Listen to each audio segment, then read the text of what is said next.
Et j'avais un ami vers Mokono, Christian. Et ça, je pense que beaucoup de Congolais, de bonne foi, reconnaîtront le fait parce que ça marque les gens. Disons, trois militaires, Christian, trois militaires angolais, à bout d'argent, qui n'avaient rien, vont donc aller, disons, dans une famille, à Mokondo. Ils arrivent et, disons, c'est les survivants qui disent, hein, pour le respect de cette famille, je ne peux pas citer les noms, Christian, mais les Congolais se retrouveront. Ils arrivent dans cette famille, c'est un couple avec trois enfants. Dès qu'ils entrent dans cette maison chrétienne, tu sais qu'est-ce qu'ils font? Ils comptent le nombre de personnes dans un français approximatif. Un, deux, trois, quatre, cinq. Donc, le couple et puis trois enfants. Ils disent 10 000, 10 000, 10 000, 10 000, 10 000. Le couple dit, mais on n'a pas d'argent. Il dit, si vous ne donnez pas l'argent, on vous tue. Là, je parle, disons, bien, mais là, c'était dans un français approximatif. C'est les survivants qui le disent. Le couple s'en va et puis, disons, entre dans la chambre et quand ils rentrent, quand ils ressortent, ils sont 5 Christians. Ils sortent 40 000 francs, c'est-à-dire donc il manquait 10 000. Les militaires ont abattu le chef de famille à mon compte. 10 000 francs, c'est 15 euros Christian. Parce que les Angolais, les militaires, les soldats angolais avaient dit 10 000, 10 000, 10 000 hommes, ça faisait 50 000. Le couple est ressorti avec 40 000, il manquait donc 10 000 francs, c'est-à-dire 15 euros. Ils ont abattu le chef de famille. Ce n'est qu'un cas parmi tant d'autres. On peut en multiplier, mon cher Christian. Et je rappelle, Christian, à propos de ces dialogues ou de ce que propose, disons, monsieur le docteur Basseila, que l'histoire, disons, des dialogues a démontré au Congo, mais peut-être que la question viendra plus tard, que le plus souvent, les dialogues organisés ne viennent que confirmer ce qui a été retenu déjà par le despote. Et je donne un exemple qui est sans équivoque. Quand M. Sassou Nguesso arrive, disons, dans un coup d'État sanglant qui a entraîné des dizaines de milliers de morts, le 24 octobre, il, octroie, je dis bien, je souligne le mot, il octroie, disons, son acte fondamental du 24 octobre 1997. Et il dit qu'on va aller au dialogue, effectivement, pour trouver le meilleur aménagement. Et les dialogues organisés au printemps 98, c'est-à-dire 3-4 mois après, confirmera, disons, tout ce que Sassou Nguesso avait déjà retenu, disons, au lendemain de sa conquête du pouvoir par la force. On n'avait pas enlevé une seule virgule, disons, de l'acte fondamental, pour dire que les dialogues organisés par M. Sassou Nguesso, vous m'excusez l'expression, c'est vraiment, je vais dire, il faut que, c'est-à-dire que c'est vraiment, je vais dire, disons, se moquer des gens. Hein. Les dialogues qu'il organise, c'est uniquement la manipulation pour donner l'impression, disons, à tout le monde, aux imbéciles, à ceux qui ne suivent pas effectivement régulièrement la vie des politiques congolaises, que ben, il y a la démocratie. Donc voilà ce que M. Basseila, le docteur Basseila, appelle donc trop démocratie. Qu'il nous donne l'exemple d'un seul dialogue ou disons d'un seul débat qui a remis en cause ce que, disons, Sassou Nguesso et ceux qui sont autour de lui, c'est-à-dire les malfaiteurs qui sont autour de lui, ont remis en cause. Rien. Donc voilà, donc ça, on Et sait tout à l'heure, effectivement. je me disais d'ailleurs, pour un dialogue politique qui a eu lieu en 2015, venir parler en termes de la restitution, s'il faut le dire comme ça, voilà, le compte rendu des recommandations de ce dialogue de 2015. Et là, il parlait en 2024, vous l'avez dit, presque 10 ans. Déjà là, j'ai bien envie de savoir la moralité de la personne. Déjà, quand il vient s'exprimer, parler à la population congolaise, je ne sais pas s'il est tranquille, à l'aise dans sa conscience lorsqu'il le fait.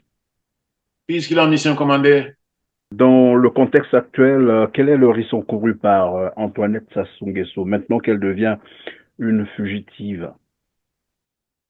ben, c'est peut-être un petit traumatisme. Parce que c'est un traumatisme parce que je pense qu'elle aura du mal à mettre pied en France, mais j'imagine que effectivement la prochaine fois, elle voudra prendre toutes les précautions, notamment le passeport diplomatique, et, etc. Bon nombre, disons, de ces histoires. Mais je pense que cela, ben, elle s'est déplacée forcément avec un passeport diplomatique. Mais c'est pour ça que je parle en termes, disons, de la conscience qui n'est pas tranquille. En réalité, elle n'avait pas grand-chose à attendre. Parce que de toute façon, Christian, ce n'est pas le seul bien qu'elle a. Aujourd'hui, tous ceux qui sont autour de M. Sassou ont des biens partout. Donc, moi, je reviens sur ce que j'ai dit. Elle pouvait même se faire représenter par son conseil, Christian. Par exemple, oui. Par exemple. Voilà.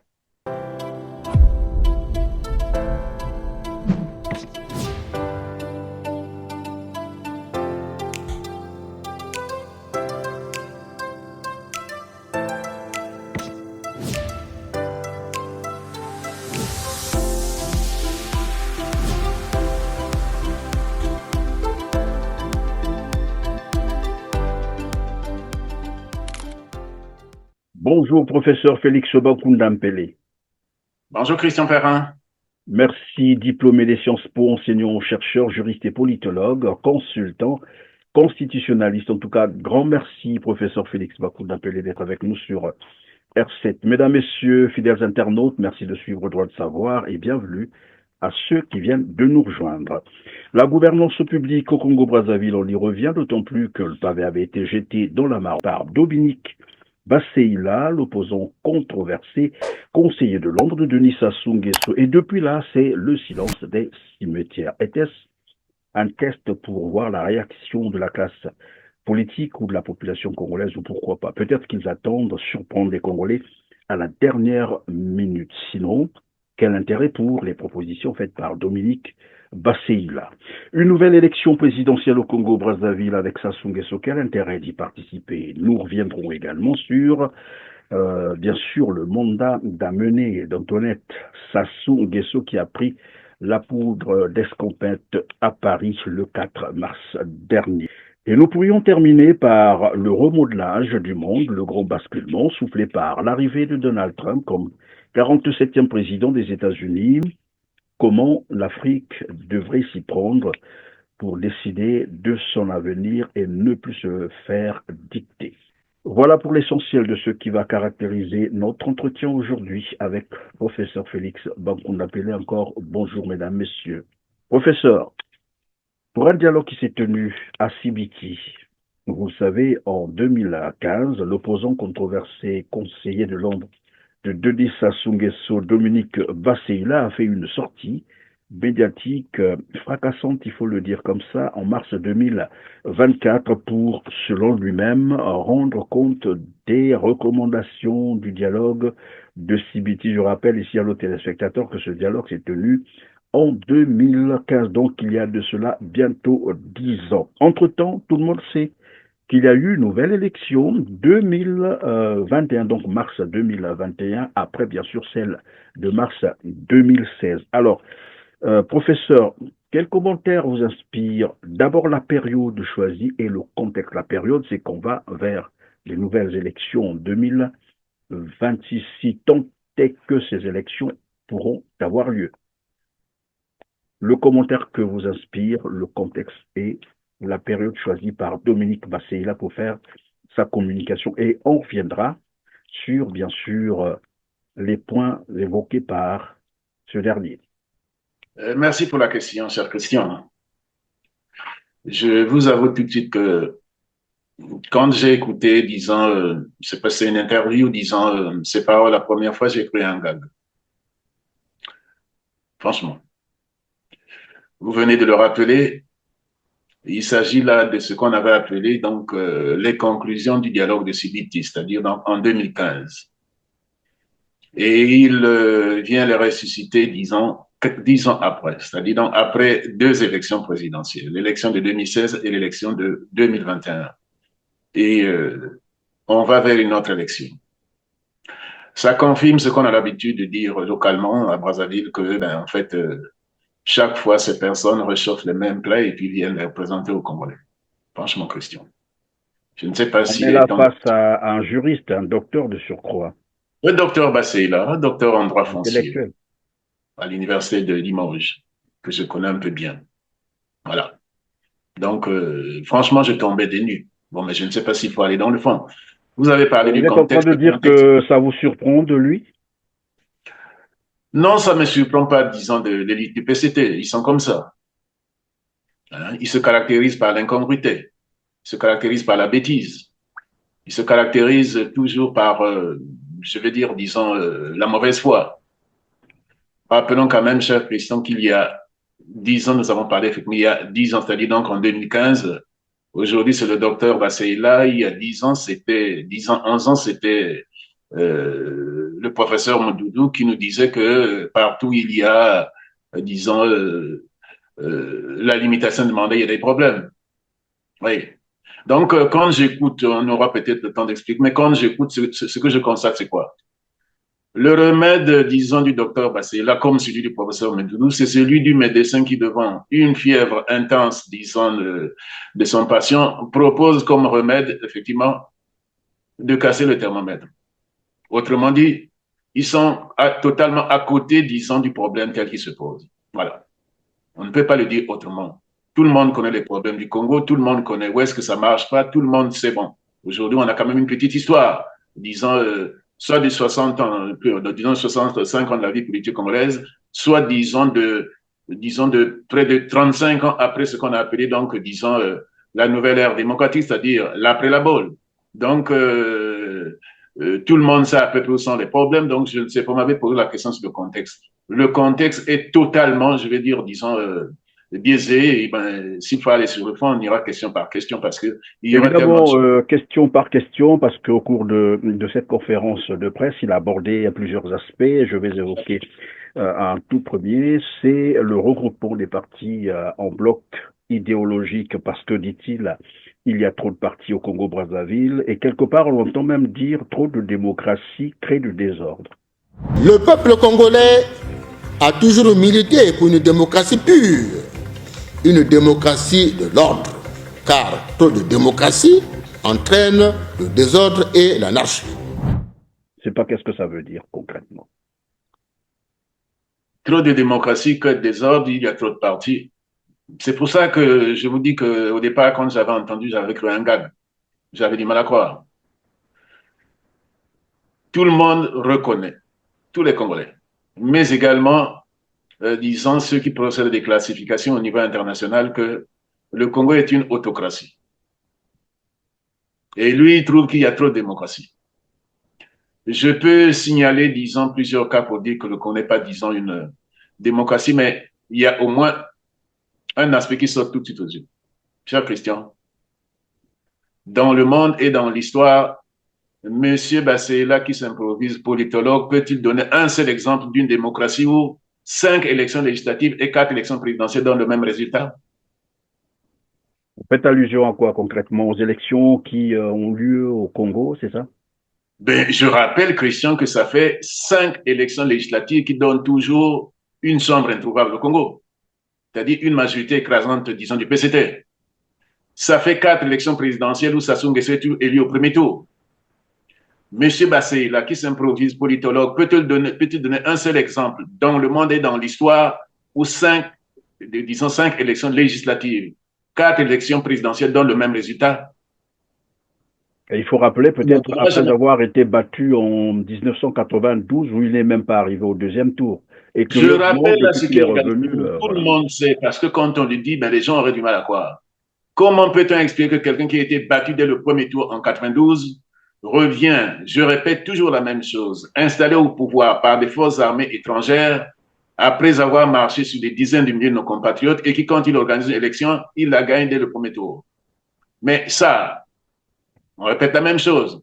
Je demande à M. Bassela, qui dit qu'il y a trop de démocratie au Congo, peut-il donner un seul exemple dans l'histoire des démocraties, ou disons dans l'histoire, mais aussi de par le monde, c'est-à-dire dans le temps et dans l'espace, peut-il donner un seul exemple où 5 élections législatives, 4 élections présidentielles donnent le même résultat?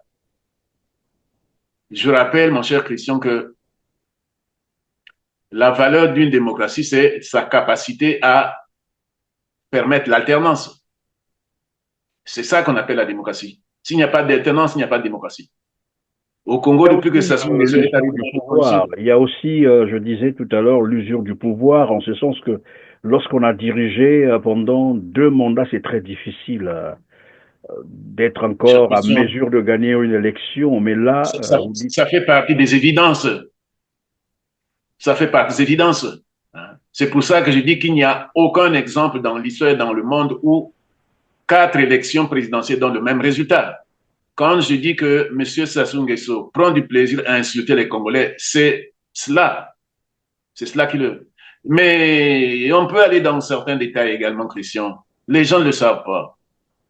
Christian, Monsieur Basseila, le docteur Basseila, docteur en droit public, puisque le droit français fait partie du droit public principalement, peut-il nous dire, lui qui parle, disons, de démocratie, que le système électoral congolais a instauré, disons, à partir donc notamment de la dernière présidentielle, des dernières échéances, c'est-à-dire donc, à partir de 2021, a instauré un système censitaire.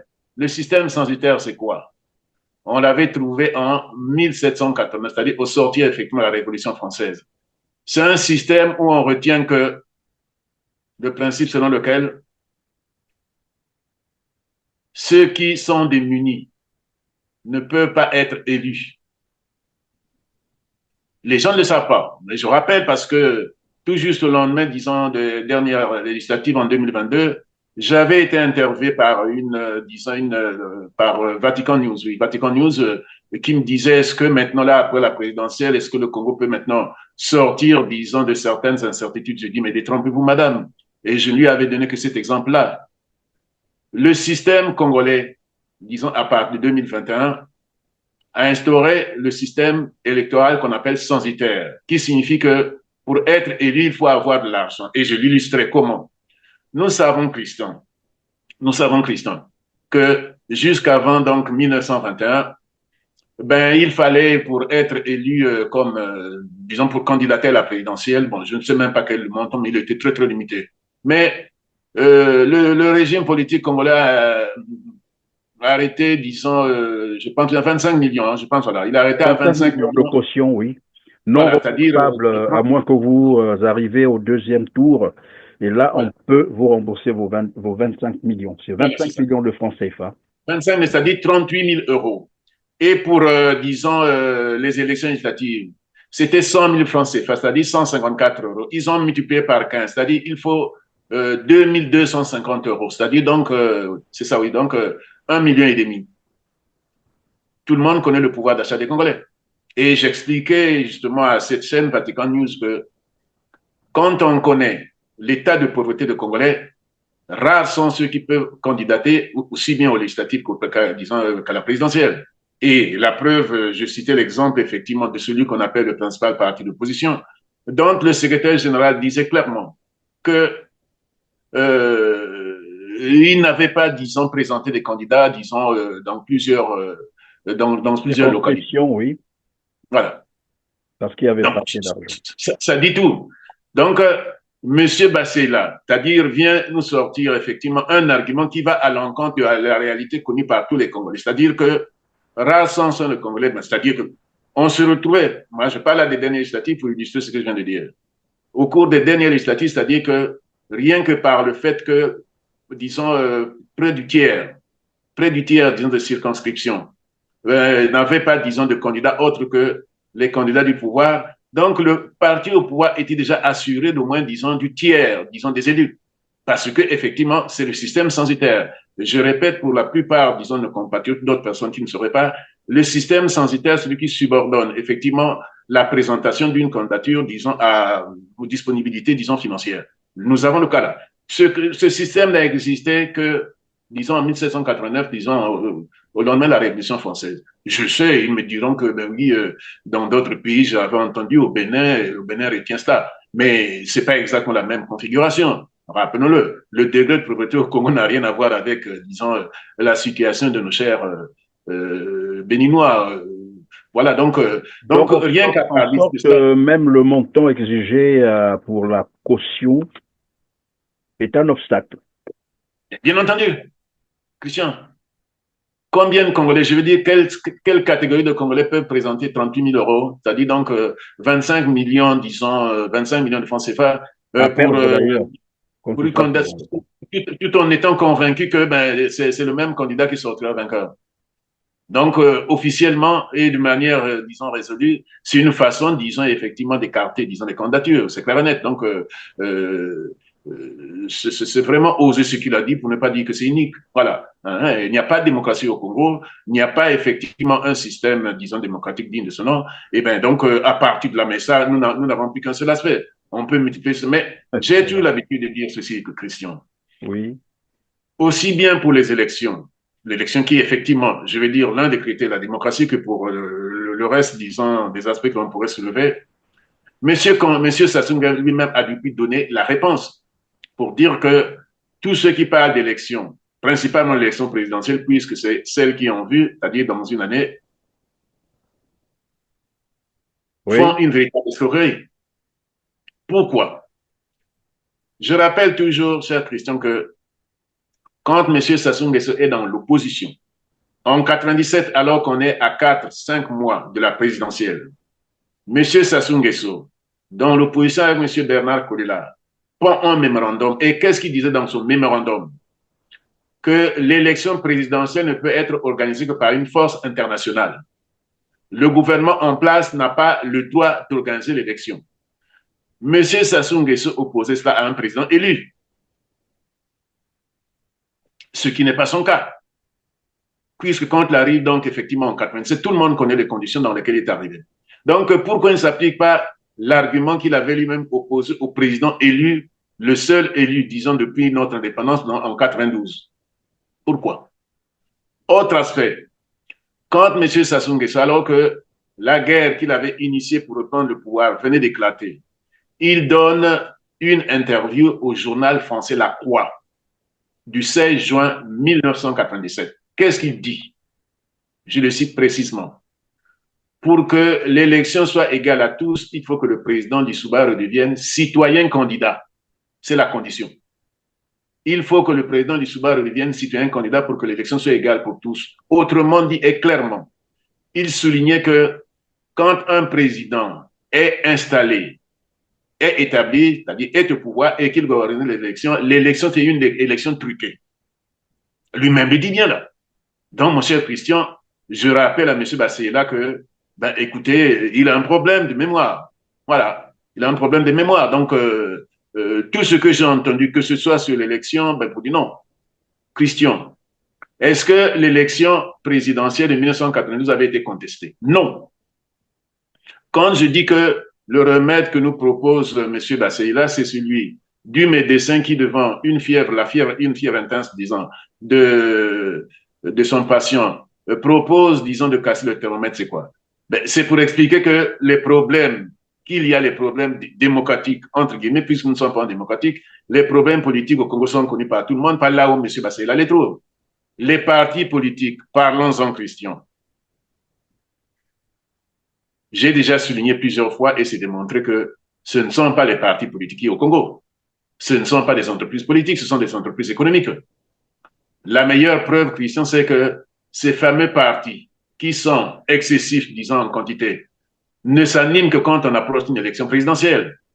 Entre une élection et une autre, ben, écoutez, elles disparaissent, ces entreprises. Tous les partis disparaissent, évidemment. On va écouter un extrait de Dominique Basseyla, évidemment, là où il dit trop de démocratie amène au désordre, et il propose d'ailleurs le regroupement des partis en bloc idéologique. On l'écoute. Pour le comité ad hoc de suivi des recommandations du dialogue national 2015, l'enjeu politique fondamental de la future élection présidentielle est celui de la maîtrise du nombre de candidatures à la fonction de président de la République pour garantir une élection raisonnable et responsable. Car à chaque élection présidentielle, on assiste à une multiplicité de candidatures. Le comité ad hoc de suivi des recommandations du dialogue national 2015, après un large débat sur la refondation de notre système politique et démocratique, a milité pour une réorganisation drastique des partis politiques en 3 grands ensembles, c'est-à-dire en 3 blocs idéologiques. Le peuple congolais a toujours milité pour une démocratie pure, une démocratie de l'ordre, car trop de démocratie entraîne le désordre et l'anarchie. Voilà, et donc pour Dominique Basseyla, il faut regrouper les partis en bloc idéologique, et parce que trop de, je reprends ces termes, ces mots à lui, trop de démocratie entraîne le désordre. Alors, est-ce que cela est nécessaire au Congo-Brazzaville maintenant là, et à l'heure où nous sommes en train, bien sûr, ou au moment où Baseila fait son apparition, puisque 2026 est bientôt là, on va parler de l'élection présidentielle, à quel moment devrait-on aménager tout ça, regrouper les partis, puisque et tout à l'heure on reviendra, il propose même la révision de la constitution congolaise, regrouper les partis en bloc idéologique au Congo-Brazzaville. Ça tient? D'abord, je rappelle que je viens de démontrer qu'il n'y a pas trop de démocratie au Congo, qu'il y a trop d'autocratie. Je viens de dire qu'il n'y a aucun exemple dans l'histoire et dans le monde où quatre élections présidentielles et 5 élections législatives donnent le même résultat. Donc, ça, il faudra que effectivement le docteur Bassela refasse encore, disons, école. Il est totalement à côté de la plaque, alors vraiment totalement. Donc, c'est ça. Il n'y a pas trop de démocratie, mais trop d'autocratie. Maintenant, ce qui ressort quand effectivement ils disent qu'il faut en quelque sorte une police des partis, c'est-à-dire une police, disons, qui essaie donc, disons, de limiter le nombre de partis. Cher Christian, autre question que je pose à M. Basseila. M. Basseila peut-il donner un seul exemple d'une démocratie dans le monde où le nombre de partis est dicté par le parti au pouvoir? Oh, je me doute bien qu'ils ont l'habitude de faire une mauvaise lecture de ce qui est aux États-Unis, et notamment, disons, en Grande-Bretagne ou même, disons, en Israël. Faut leur expliquer, cher Christian, qu'il n'y a pas deux partis aux États-Unis, qu'il n'y a pas deux partis en Israël. Ce sont des partis dominants. Ce sont des partis dominants. Il n'y a pas, disons, deux ou trois partis. Le principe en démocratie, c'est la liberté d'idées, la liberté, disons, d'association, y compris les associations politiques. Ce que, après avoir effectivement vérifié que c'était bel et bien le docteur Bassela qui le disait, parce que, je vous le répète, j'ai eu des doutes. Jusque-là, vous ne croyez pas vos yeux. La leçon que j'en ai tirée, c'est qu'ils ont du mal, disons, à se départir de la pensée unique, c'est-à-dire donc du parti unique. Que le parti unique, disons encore, disons, une très grande place dans la pensée, disons, des gens du PCT. Ça veut dire quoi? Prenons, puisque non seulement il limite le nombre de partis, pour dire que le nombre de blocs, pour dire qu'il faut qu'il y ait, disons, deux ou trois trois. Blocs, oui, trois blocs. Trois blocs. Mais en même temps qu'il donne effectivement le contenu pour dire, ben voilà, il n'y aurait pas des partis républicains, sociodémocrates. Sociaux-démocrates, bon voilà, social-démocratie, ainsi. Christian, ça veut dire que ben, s'il y a par exemple quelqu'un qui veut créer uniquement, disons, un parti, disons, écologique, il n'a pas sa place. Donc, après avoir installé, disons, un despote au pouvoir, ils veulent également installer, disons, des idées pour dire qu'il n'y a que des idées que nous avons retenues qui peuvent effectivement, disons, se promouvoir dans ce pays.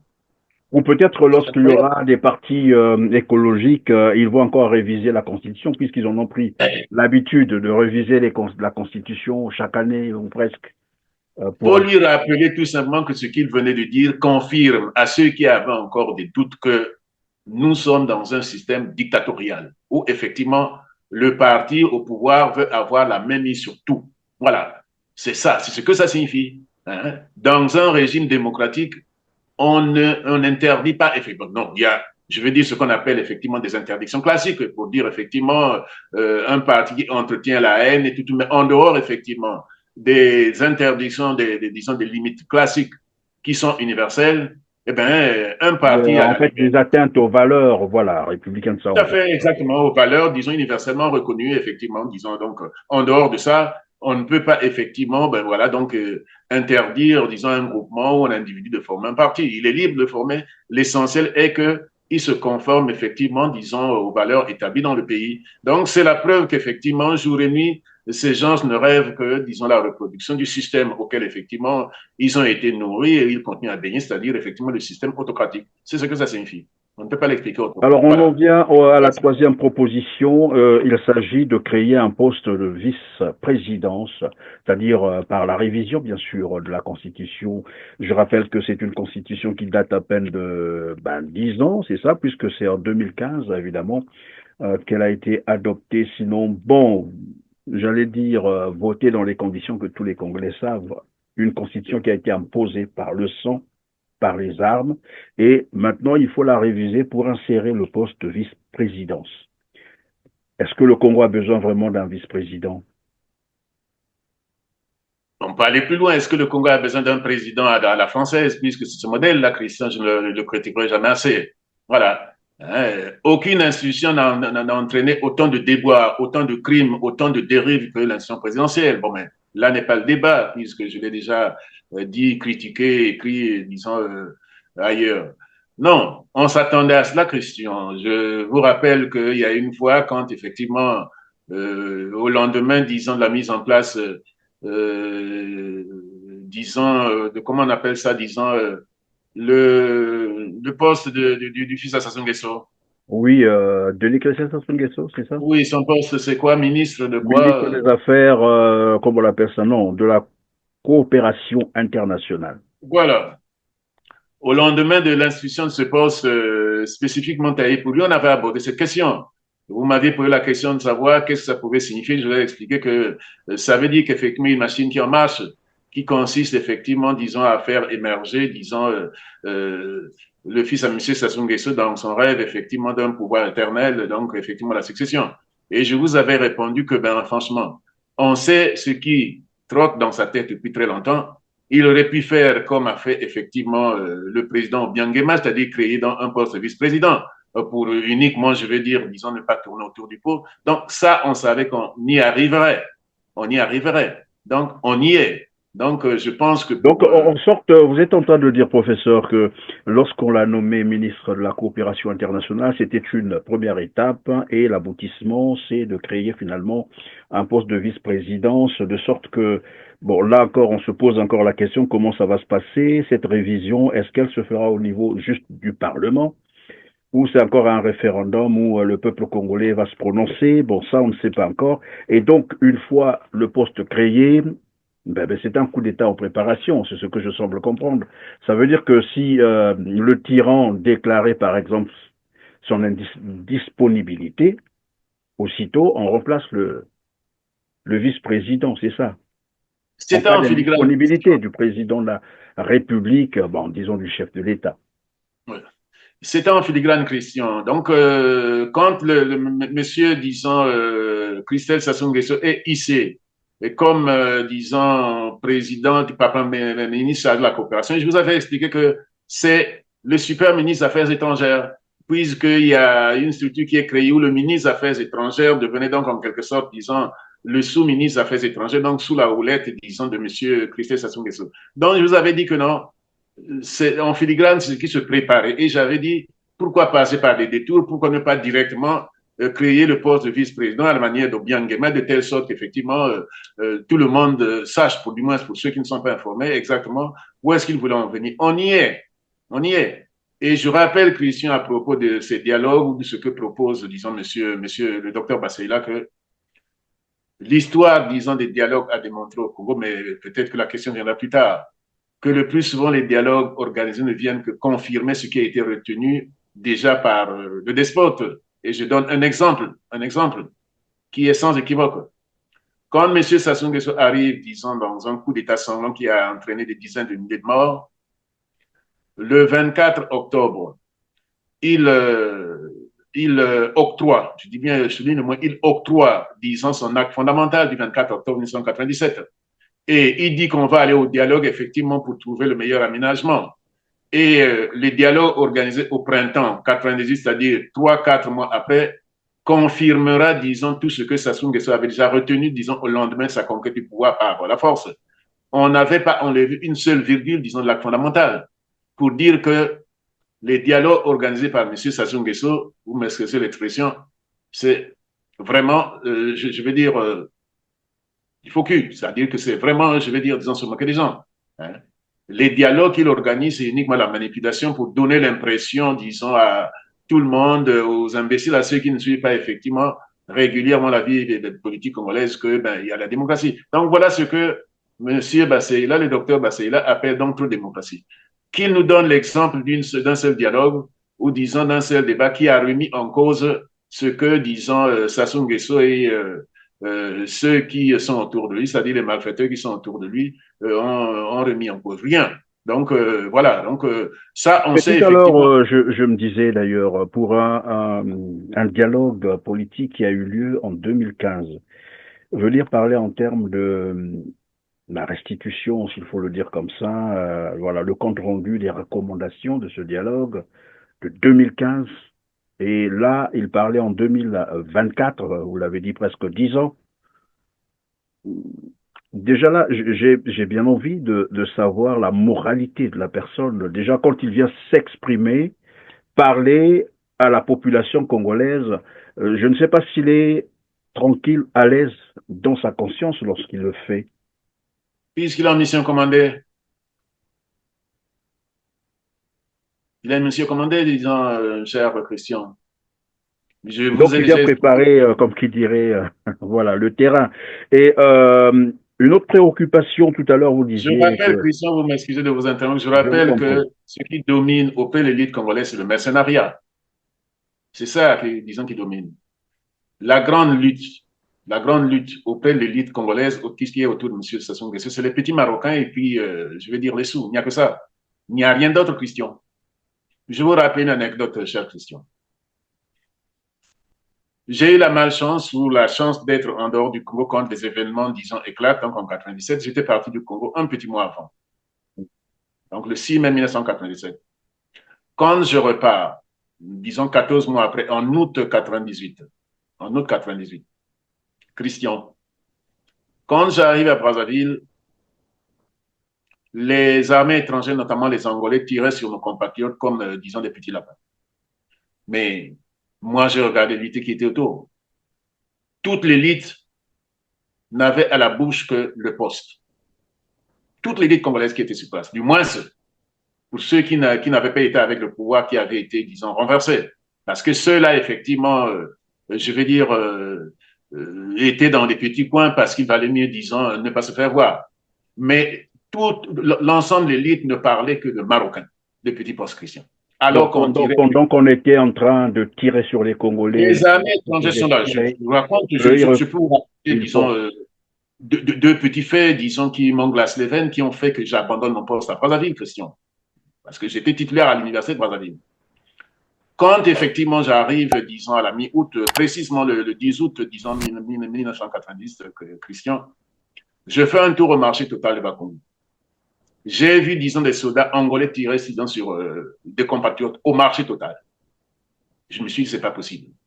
Et j'avais un ami vers Mokono, Christian. Et ça, je pense que beaucoup de Congolais, de bonne foi, reconnaîtront le fait parce que ça marque les gens. Disons, 3 militaires, Christian, 3 militaires angolais, à bout d'argent, qui n'avaient rien, vont donc aller, disons, dans une famille, à Mokondo.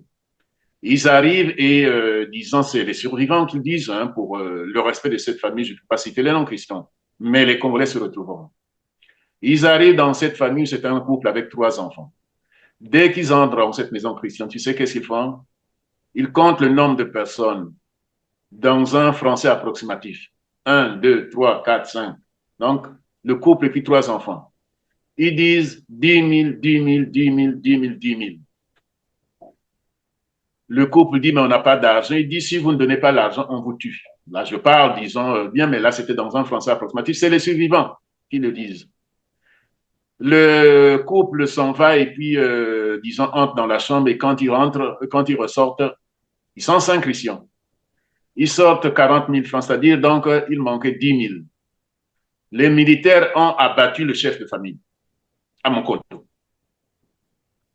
10 000 francs, c'est 15 euros, Christian. Parce que les Angolais, les militaires, les soldats angolais avaient dit 10 000, 10 000, 10 000 hommes, ça faisait 50 000. Le couple est ressorti avec 40 000, il manquait donc 10 000 francs, c'est-à-dire 15 euros. Ils ont abattu le chef de famille. Ce n'est qu'un cas parmi tant d'autres. On peut en multiplier, mon cher Christian. Voilà. Et Donc, donc, pendant que tout cela se passe, vous disiez que l'élite, elle, pensait au poste. il n'y a que les petits Marocains qui les intéressent, Christian. Il n'y a que les sous qui les intéressent. Je ne peux pas penser un seul instant que M. Bassela, qui est docteur en droit public, ait oublié que la liberté d'expression, la liberté d'association, y compris les associations politiques, ne peut pas être, je vais dire, disons, restreinte, disons, à 3 partis. Hein?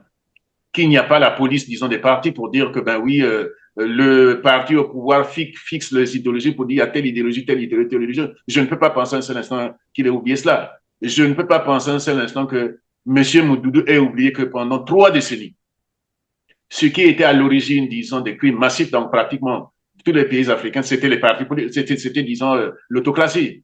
Lui, il dit non, non, non, c'est plutôt la limitation des mandats qui entraîne des problèmes.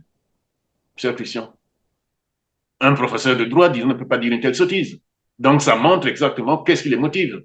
Ce qui compte pour ces gens, c'est les Marocains. Et quand tu les vois tous, la leçon est passée. Donc, chacun, disons, dans son petit coin, chaque membre de l'élite qui travaille avec Sassou Nguesso est toujours quelque part en train de mijoter une certaine idée pour dire qu'est-ce que donc je vais aller dire de telle sorte que M. Sassou Nguesso puisse me promouvoir. Et vous voyez que chacun, disons,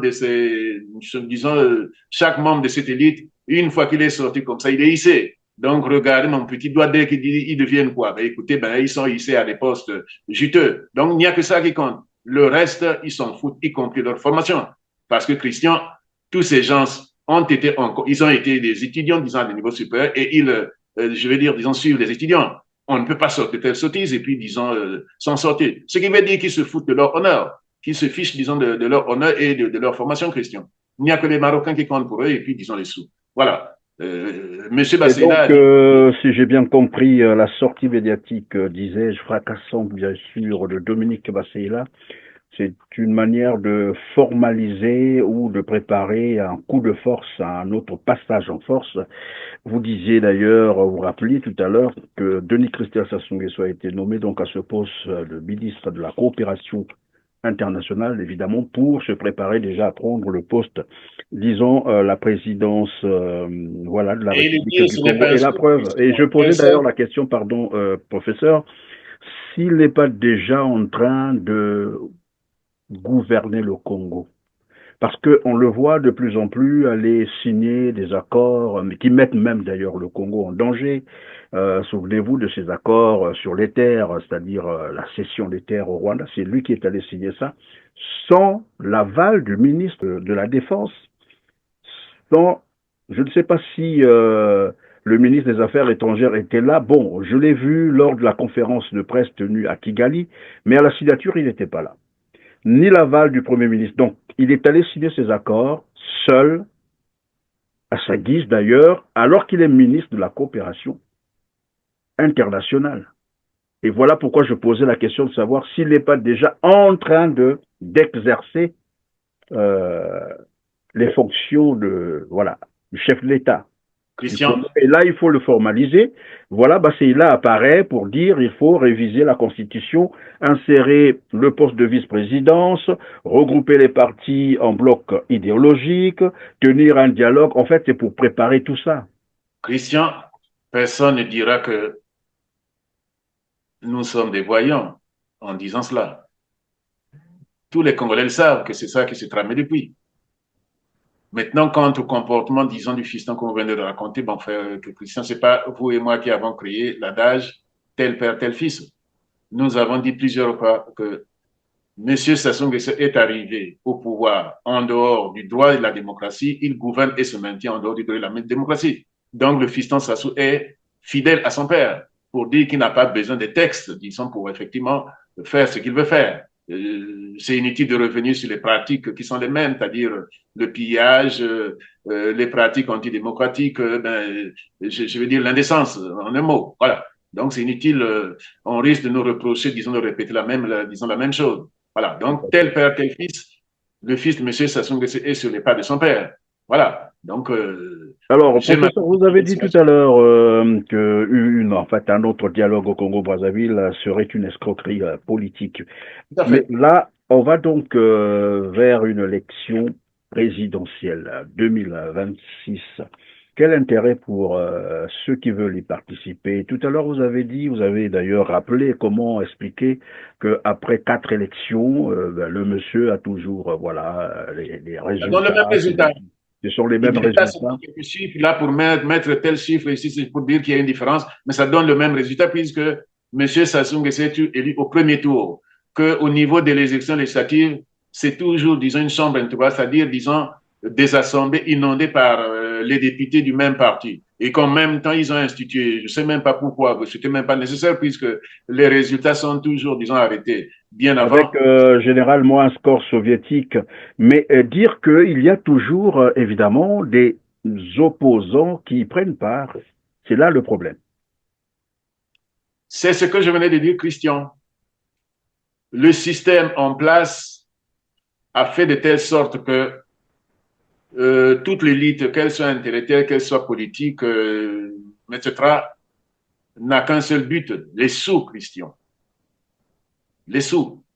Bon nombre de ces entreprises économiques qui se présentent pour des entreprises politiques sont suscitées par le parti lui-même pour diviser parce qu'ils forment un bloc.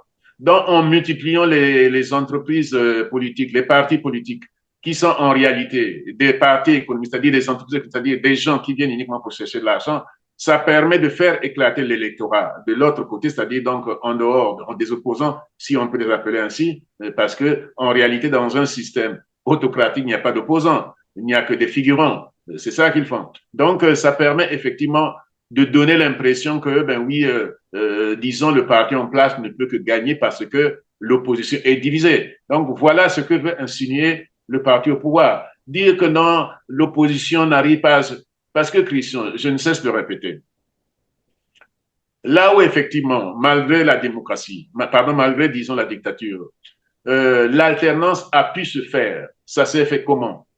Par un regroupement des partis pour présenter un seul candidat. Vous voyez ce qui est en train de se faire, disons, en Côte d'Ivoire. Disons,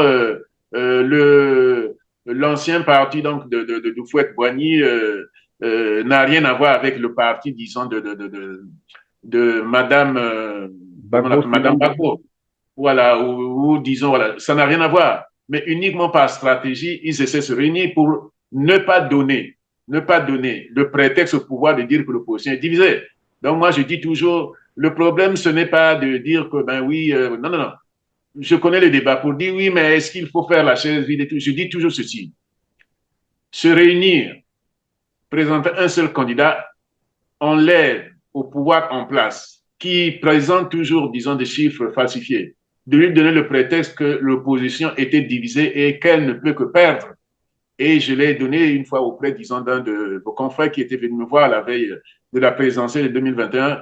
J'avais pris 3 cas pour dire, mais ça s'est passé comment au Sénégal pour que, effectivement, Ouad arrive au pouvoir? Ça s'est passé comment, disons, en Gambie pour que, effectivement, Yaya Jammeh perde? Ça s'est passé comment en RDC? Parce qu'en RDC, je rappelle, Christian, le parti au pouvoir, c'est-à-dire donc Monsieur Kabila, avait présenté M. Ramazani. Et parce que, effectivement, la communauté internationale avait pesé pour que, effectivement, M. Kabila ne se présente pas, disons, n'aille pas au-delà de 2 mandats. Et il présente M. Ramazani. Et quand, effectivement, l'opposition se réunit, disons, dans un conclave qui avait été préparé à Genève, qu'est-ce qui se passe? Eh bien, ça fait peur, disons, M. Kabila. Et à ce moment-là, effectivement, puisqu'il y avait M. Kamere qui était proche, c'est-à-dire de Kabila, et, disons, de M. Tshisekedi, ça poussait effectivement, en quelque sorte, disons, M. Kabila, à faire un compromis avec M. Tshisekedi pour que, effectivement, c'est-à-dire donc diviser l'opposition. Vous voyez, l'opposition s'était présentée en bloc. Donc, ça fout la trouille au parti au pouvoir et le parti au pouvoir est obligé, en quelque sorte, de rechercher. Avec d'autres, voilà. De composer avec d'autres forces politiques, oui. Voilà. Donc, quand vous présentez en un seul bloc au niveau de l'opposition, ça enlève au pouvoir le prétexte, effectivement, de dire que l'opposition est divisée, disons, et que le pouvoir en place qui se présente en bloc ne peut que gagner. C'est ça. Ça se joue sur ça, c'est-à-dire sur le psychologique et effectivement sur des principes qui sont utilisés effectivement par les pouvoirs en place pour l'emporter. Donc, disons, pour dire qu'ils l'ont emporté. Donc, c'est ça. Donc, moi, je me dis, dans le cas du Congo, cette affaire, disons, de fric, de sous, cette affaire de mercenariat, l'élite, qu'elle soit intellectuelle ou politique, je veux dire, gâche tout, de telle sorte que nous ne vivrons que des mises en scène. Que ce soit avec M. Sassou Nguesso, disons, le fils qui veut planter, il n'y a que des mises en scène. Mais préparées par eux, savamment préparées par eux, Christian. Voilà. Il n'y a pas d'élection et c'est pas moi qui le dis. Lors de notre première interview, j'avais dit, ceux qui le disent, ce sont les proches du pouvoir. C'est-à-dire que c'est, disons, M. Moudoudou, hein, dans une étude que je ne sais pas citer, qui le dit que effectivement les résultats sont connus d'avance. C'est évidemment, professeur Félix Bakunda-Pelé, c'est ce qui fait penser également que cette sortie médiatique de Dominique Basseila, on peut considérer cela comme, voilà, j'allais dire, un système déjà arrêté et qu'ils vont finalement l'appliquer, probablement qu'ils pourront surprendre les Congolais un matin, ils se réveilleront avec un président, un vice-président, et puis voilà, on a regroupé les partis. Bon, là déjà, je rappelle juste que le ministre, bon, Raymond Zéphir-Amboulou, le ministre de l'Intérieur, venait de publier un communiqué qui appelait les partis politiques de se conformer à la loi. Bon, ça encore, c'est les Congolais en sont très habitués, mais ça commence comme ça parce qu'après un matin, ils apprendront que finalement, il n'y aura que 2 blocs ou 3 blocs, comme a dit d'ailleurs C'est Dominique la même Lassouina, musique, c'est la même musique, c'est le coup d'État permanent. un coup d'État C'est permanent. Voilà. Mais alors, on va pas au dialogue, où le dialogue n'est pas... voilà, vous avez dit quel intérêt pour le dialogue au Congo, vous avez démontré que c'est une escroquerie politique. tout à fait. Pas d'élection avec Denis Sassou Nguesso, parce que finalement, ce sont les mêmes résultats avec les scores soviétiques, nous l'avons dit tout à l'heure. Quelle alternative, finalement, pour aller au Quelle changement? alternative pour je vais dire, disons, les patriotes ou ceux qui se disent d'opposition? Ben, les patriotes. C'est les Mais tout Congolais qui simplement, ont besoin du changement, parce que ceux qui sont là n'iront pas comme ça, jamais. ben, Christian, on ne va pas créer. Tout le monde connaît qu'est-ce qu'il faut faire. C'est une affaire de rapport de force. C'est une affaire de rapport de force. C'est-à-dire, tant que les Congolais ne mettent pas en place des rapports de force, pour faire les exemples que je viens de donner, la Gambie, le Sénégal, disons, en 2000, la RDC en 2018, ben, c'est le rapport de force, ou Sassou Nguesso lui-même, en 1992. Voilà. Il y a eu 1990, c'est-à-dire que il avait été laminé de telle sorte qu'il avait perdu, effectivement, disons, toutes ses prérogatives de président. Parce que je le dis toujours, je pense là, disons, à une émission qui a eu lieu quelque part, disons que les Congolais ont vu, où j'ai entendu des gens passer totalement à côté de la chose. Dans l'histoire politique du Congo Christian, je rappelle bien, il n'y a jamais eu une succession, c'est-à-dire une alternance, selon les formes constitutionnelles établies. La seule qu'il y a eu, c'est en 92, je rappelle toujours. Mais M. Sassou était déjà laminé, c'est-à-dire qu'il n'avait pas les prérogatives de prendre la République. Celui qui avait les prérogatives, disons, essentielles, c'était le Premier ministre, M. André Milongo. Donc, il n'y a jamais eu de transmission du pouvoir, disons, de manière, disons, régulière. Voyez. Donc là, nous étions dans une parenthèse constitutionnelle, dans une parenthèse politique. Donc, la succession au Congo ne s'est jamais faite selon les normes établies. Il faut bien le dire. C'est une particularité du Congo. Voilà. Donc, je ne vais pas réciter, disons, au départ, ben, nous savons dans quelles conditions, disons, l'abbé nous s'en va, 63. C'est une cassure, c'est une rupture constitutionnelle et politique. En 68, c'est une rupture constitutionnelle et politique. En 77, c'est une rupture constitutionnelle et politique avec l'assassinat de Marien Ngouabi. En 79, c'est une rupture constitutionnelle et politique entre Sassou Nguesso et Yambi. En 90, 92, c'est également une rupture constitutionnelle et politique. Voyez. Donc, quand je vois les gens en train, disons, de théoriser pour dire non, non, il n'y a jamais eu de succession légale et formelle au Congo. Mais Chez nous, c'est pourtant, toujours... Sassou Nguesso présente, je crois, la rupture en 1979 comme étant légale et constitutionnelle. Et il dit d'ailleurs que je n'ai jamais fait le coup d'État en 1979. Il n'y a que lui pour dire des choses comme ça, Christian. Il n'y a que lui pour dire des choses comme ça, puisque effectivement, lui, il remplit, disons, il a fait toutes les formes de coup d'État. Et il met tout de côté, y compris certains, effectivement, disons, de ses sbires. Moi, j'avais été surpris de lire monsieur Boho dire que Sassou Nguesso n'avait pas fait de coup d'État en 1979. Et pourtant, c'est lui qui souligne que Sassou Nguesso venait de faire un coup d'État, là, disons, quand il était devenu Promo Coco, monsieur Boho, que Sassou Nguesso venait de faire un coup d'État constitutionnel. Mais il constate le coup d'État constitutionnel de Sassou Nguesso de 2015, mais il ne dit pas que il y avait eu également un coup d'État constitutionnel en 1977 et 1979. Parce que Sassou, son coup d'État, il faut le rappeler, il l'a fait en 2 temps. On a déjà abordé cette question. D'abord, Oui, il c'est déblaye toujours le... bien de le rappeler. Nous sommes au mois de mars et bientôt là, voilà. Tout à fait, vous avez raison. Les Congolais vont célébrer ou commémorer Tout à fait. l'assassinat de Marien Exactement. Ngouabi. Voilà. Monsieur Boao reconnaît que Sassou Nguesso a fait un coup d'État constitutionnel en 2015, mais il dit, page 63 de son ouvrage, qu'il avait publié en 2015, il dit que, ben oui, Sassou Nguesso n'avait pas fait de coup d'État, disons, en 1969. Eh bien, écoutez, c'est quand même incongru, ça, pour un intellectuel, disons, comme lui. Voilà. Donc, coup d'État constitutionnel, disons, coup d'État militaire constitutionnel, puisque chez lui, c'est toujours en 2 temps, c'est comme ça. Donc, il déblaye le terrain en 77 et puis en 79, il prend le pouvoir. Donc, il n'y a jamais eu de succession formelle chez nous. C'est notre particularité et principalement avec M. Sassou Nguesso, puisqu'il est là quand même depuis bientôt 42 ans. Donc, ça, c'est clair et net. Ceux qui théorisent, je vais dire, disons, sur la succession de Sassou Nguesso, se méprennent. Effectivement, M. Dasseila vient de confirmer, puisque ils sont déjà en train de théoriser. Chez eux, quand ils viennent en parler, ce qui veut dire que c'est déjà arrêté. Je l'ai démontré, je ne reviens plus. Voilà. C'est déjà arrêté et ils envoient des gens comme ça pour venir embrouiller, parler de dialogue et tout, et après, vous entendez qu'effectivement, c'est confirmé. Donc, mais nous l'avions nous-mêmes déjà dit quand le fils de M. Sassou Nguesso avait été nommé comme ministre de la coopération. Je vous avais dit clairement, pour ceux qui ont la mémoire, qui peuvent retrouver effectivement cette émission, que effectivement, disons, on est en train effectivement, disons, de préparer pour la vice-présidence. Et je disais, pourquoi ne pas y aller directement au lieu, disons, de frustrer notamment le ministre des Affaires étrangères en faisant du ministre des Affaires étrangères, qui est quand même celui d'une fonction régalienne, disons, le sous-ministre du ministre de la Coopération. C'est ce que j'avais souligné. Je me rappelle bien le terme à ce moment-là. Voilà, c'est aux Congolais de prendre leurs responsabilités. Passons donc à l'affaire Antoinette Sassou Nguesso, qui est sous un mandat d'amener alors le Congo, la première dame congolaise visée par un mandat d'amener en France, titré donc le magazine Africa Intelligence, qui annonçait d'ailleurs que fin février 2025, la justice française avait émis un mandat d'amener à l'encontre d'Antoinette Sassou Nguesso dans le dossier des biens mal acquis. Ce rebondissement a poussé donc l'épouse du tyran de Brazzaville, Antoinette Sassou Nguesso, à quitter en urgence la France le 4 mars dernier. Est-ce croire qu'elle n'est pas protégée par l'humilité présidentielle? Enfin, cher Christian, on a beau être dans un système autocratique, Madame Sassou Nguesso n'est pas présidente.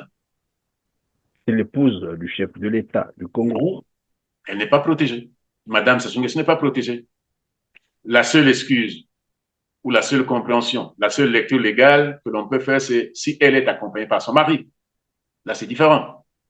Mais si elle se déplace seule, ben, elle n'est pas protégée. Mais moi, cette affaire, quand je l'ai lu dans le... C'est ça. Disons, l'Est du continent. Bon. Ça m'a fait un peu rire, mais en même temps, c'était triste, cher Christian. Ça veut dire que cette dame n'a pas la conscience tranquille. Si votre invité est appelé quelque part, disons par un juge d'instruction ou une autre autorité judiciaire, disons du même genre, où est le problème? Tu te présentes, Christian. La première lecture que l'on fait de ça, c'est que Madame Sassou Nguesso n'a pas la conscience tranquille. Si elle a la conscience tranquille, elle se présente et puis après... elle aurait dû se présenter au lieu de fuir, c'est ça? Christian, avouons que c'est honteux. Avouons que c'est triste. Avouons que c'est gênant, c'est indigne. Oui, c'est humiliant pour le pays, d'ailleurs, pour le Congo. C'est honteux, Christian, c'est indécent. Je répète la même chose. Que, disons, Madame Sassou Nguesso a pris la poudre d'escampette, disons, pour ne pas... Christian, c'est parce que dans notre pays, la honte n'existe plus. Si vous êtes sur les réseaux sociaux, vous allez voir comment les gens ricanent, comment est-ce que les gens essaient effectivement de représenter cela. C'est quand même l'épouse d'un chef d'État, même si c'est Sassou Nguesso. Qui touche l'épouse, touche l'époux, en fait. Voilà un peu le principe. Voilà. Elle n'a pas la conscience tranquille. Bon, moi, j'ai été quand même surpris. Est-ce qu'elle courait tout de même un risque d'arrestation? Arrestation ou pas, Christian, disons, la France n'est pas, disons, une dictature. C'est peut-être parce que Madame Sassou, comme tous les proches de M. Sassou Nguesso, ont en tête ce qu'ils font au Congo, qu'ils pensent qu'en France, c'est la même chose. Si on avait voulu effectivement utiliser la manière forte comme on le fait au Congo, on l'aurait fait. Mais si le juge a respecté les procédures, c'est parce qu'effectivement, nous sommes dans un état de droit, nous sommes en démocratie.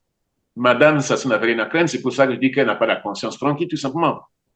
Elle se présentait, elle a envoyé, disons, son conseil, son avocat pour dire, allez-y. Mais, disons, prendre l'avion de façon précipitée pour rentrer au Congo, c'est, je répète, qu'elle n'a pas la conscience tranquille. C'est tout. Ça veut dire qu'elle se reproche de quelque chose.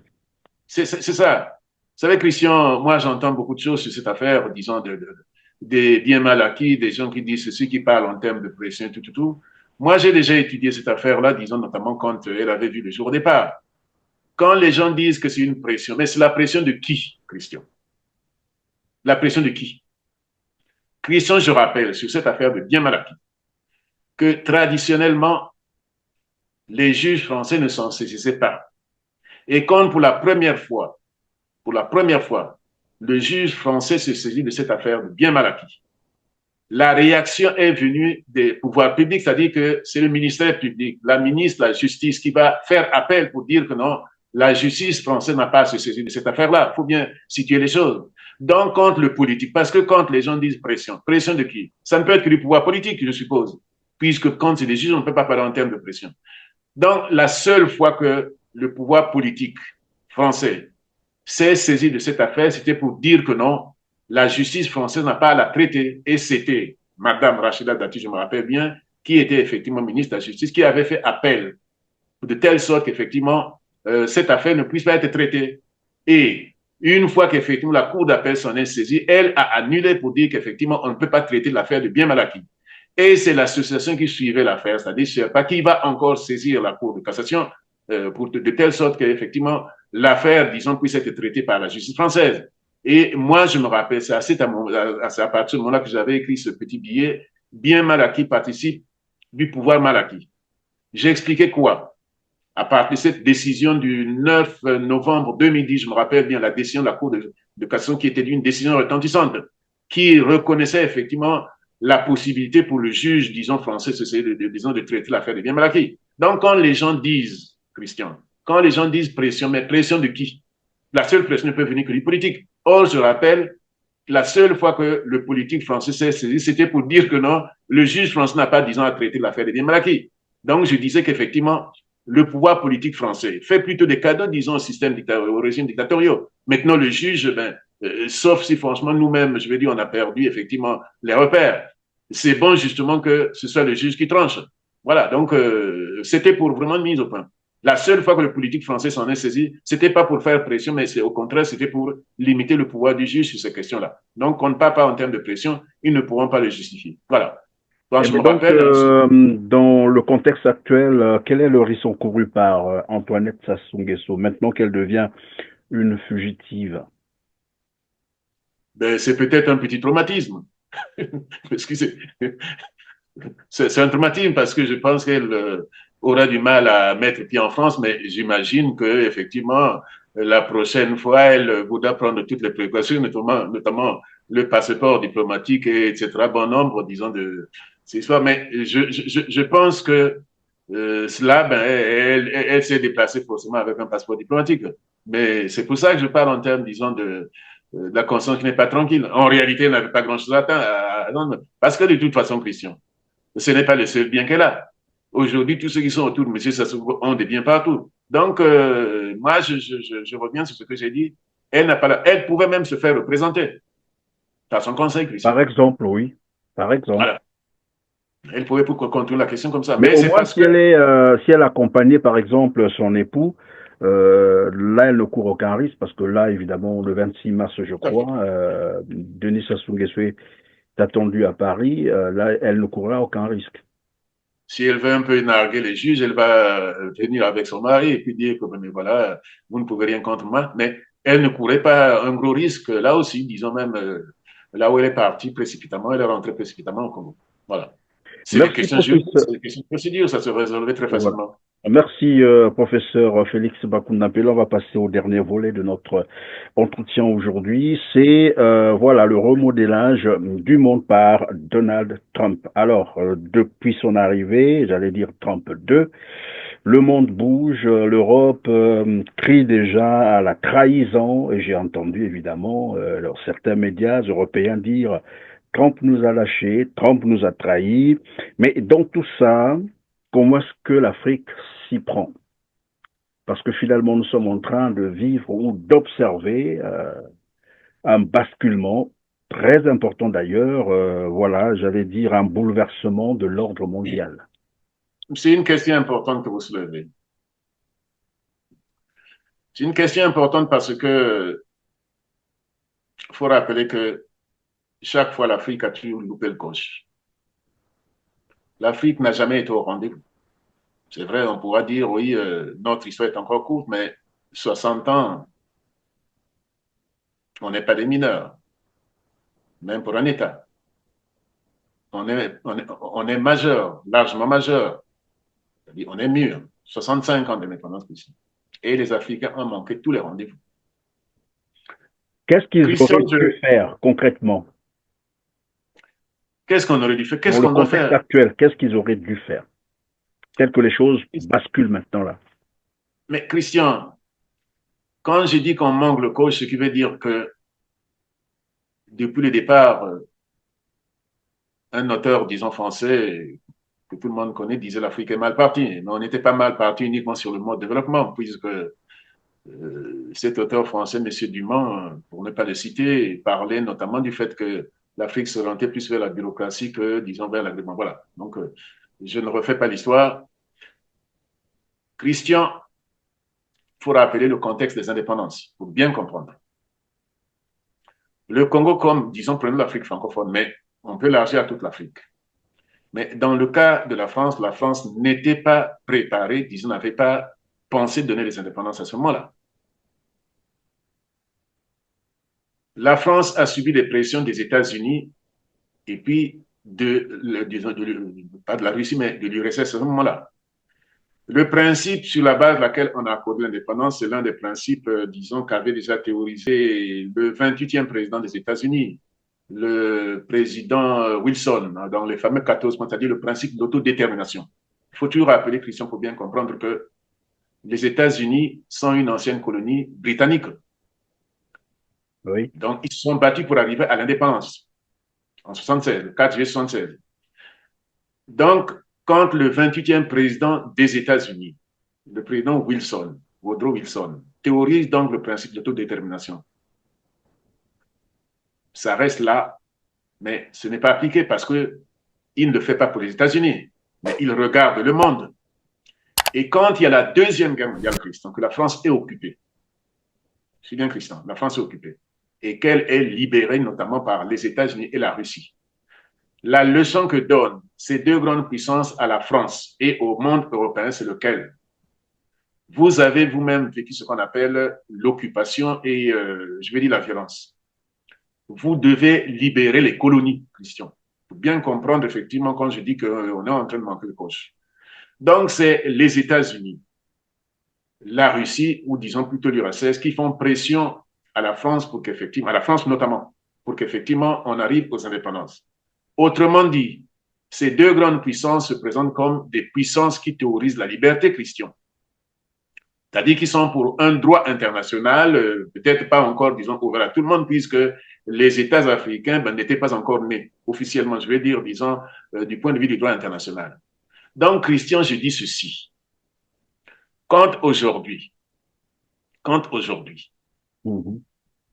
disons, Donald Trump, en quelque sorte, légitime, disons, la Russie, dans sa conquête, effectivement, de l'Ukraine, et que lui-même est en train de théoriser, disons, le Canada comme 51e État. Il veut également, disons, le Groenland jusqu'au Panama, etc., etc., etc. Christian, ça veut dire quoi? Ça veut dire que c'est le retour des loups auprès de la société, disons, en droit international. Je ne sais même pas si on peut encore parler de droit international. Parce que le droit international va à l'encontre de ce qui est en train de se faire, ou de ce qu'a fait là, effectivement. On repart sur le principe, voilà, de la jungle, en fait, la loi du plus fort. De façon décomplexée. On sait d'avance, on a déjà discuté plusieurs fois pour dire que faut relativiser la notion de communauté internationale, je ne suis pas dans la doctrine, disons, pour dire exactement ce qui est dit, mais globalement, les observateurs, c'est-à-dire les réalistes, disent toujours le droit international, c'est un peu, disons, du maquillage. Les relations internationales sont essentiellement des relations d'intérêt et de force, mais qu'on essaie effectivement de les planter sous une certaine façon. Avec, disons, le remodelage que vient de faire, disons, qu'est en train d'initier, disons, Trump, ça veut dire que c'est le monde des loups de façon décomplexée, c'est-à-dire que vous pouvez y aller. Donc, Christian, je dis ceci. Même si aujourd'hui, vous voyez la position de la France avec Macron qui est en train de dire, mais oui, je vais aller dire à Trump, ben, si vous admettez ce que, disons, Poutine fait en Ukraine, ce qui veut dire que vous devriez admettre que la Chine également, disons, puisse s'emparer de Taïwan. Ce qu'il lui dit. Mais Christian, et ils se disent, mais enfin, on n'était pas prêt, disons, pour l'achat en 60. Maintenant, on peut reprendre ce qu'on avait donné, ce qu'on avait octroyé. C'est ce que ça signifie. Ce qui veut dire que, et vous connaissez notamment, disons, les idées entretenues par certains officiers supérieurs, disons, en français, je ne veux pas citer les noms, qui ont dit que, on ne peut pas lâcher l'Afrique comme ça, il faut qu'on y aille. Oui, il y a le général Lecointre, moi je peux le citer, il a dit qu'il faut reconquérir Et l'Afrique, voilà, même par, voilà, militairement. voilà. Il a dit, Donc, mais est-ce que, professeur Félix Bakundambele, ce que fait Trump aujourd'hui, n'est-ce pas ce que tout le monde a toujours fait, mais de manière déguisée, même quand on mettait, parce que tout à l'heure vous avez dit, évidemment, longtemps on nous a parlé du droit international, là on nous a parlé de droits de l'homme, on nous a parlé du respect la liberté d'expression, mais depuis un certain moment, je ne sais pas s'il y a encore les naïfs, tout le monde a constaté que ce n'était que de l'enfumage, ce n'était que des prétextes. Et que Trump, son problème, c'est que lui le fait ouvertement, sans se cacher. Il fait ce qu'il dit. Est-ce qu'il y cher a une Christian, différence avec, donc, entre tel que le monde fonctionnait avant Trump 2 et quand Trump arrive? Ou bien c'est juste, évidemment, la manière de faire qui a changé? Christian, la manière, c'est important. Ça s'appelle l'éducation. Ça s'appelle des civilités. Si, disons, on se dit, ben oui, je l'ai dit, la communauté internationale, faut tout la mettre entre guillemets parce que l'on sait. Et je vais expliquer également que les relations internationales, c'est essentiellement l'intérêt et la force. Tout le monde le sait. Même les plus jeunes savent aujourd'hui que la communauté internationale, c'est plutôt, disons, une manière de voir les choses. Mais Christian, si, je vais dire, soyons clairs, soyons directs, si la France dit, ben, on s'en fiche, je reprends mes colonies et que, ils arrivent, ils s'installent au Congo. C'est à ce moment-là qu'on va comprendre que la manière, c'est quand même un peu bon, même si, grosso modo, ça change pas, puisque aujourd'hui, le font par Sassou Nguesso, dans le cas du Congo, puisque là, c'est d'ailleurs un peu plus futé. Ils sont Oui, là, mais mais ils font ça. quand je vous parlais de la manière qui a changé, en fait, je voyais un peu ce qui se passe au Congo. En Tout à filigrane, fait, j'avais ça. Je me dis, mais écoutez, si déjà la France fait cela au Congo, même si ce n'est pas dit ouvertement, et que Trump vienne faire ce qu'il est en train de faire, parce que lui encore, bon, on peut le comprendre, parce qu'il vient du monde des affaires, chez lui, c'est le deal. C'est-à-dire, tout ce qui est diplomatie, politique, ce n'est c'est pas pas son son affaire. problème. Il veut aller droit, lui, c'est les affaires, c'est le gain. C'est peut-être cela qui froisse. Ouais. Mais la manière, comme je disais, le principe, le fonctionnement demeure le Le, même. le fond, c'est le même. La question essentielle que vous avez posée, c'est de savoir qu'est-ce qu'on aurait dû faire, ou bien qu'est-ce qu'il faut faire, Qu'est-ce que Christian. l'Afrique aurait dû faire ou qu'est-ce qu'elle doit faire en fait?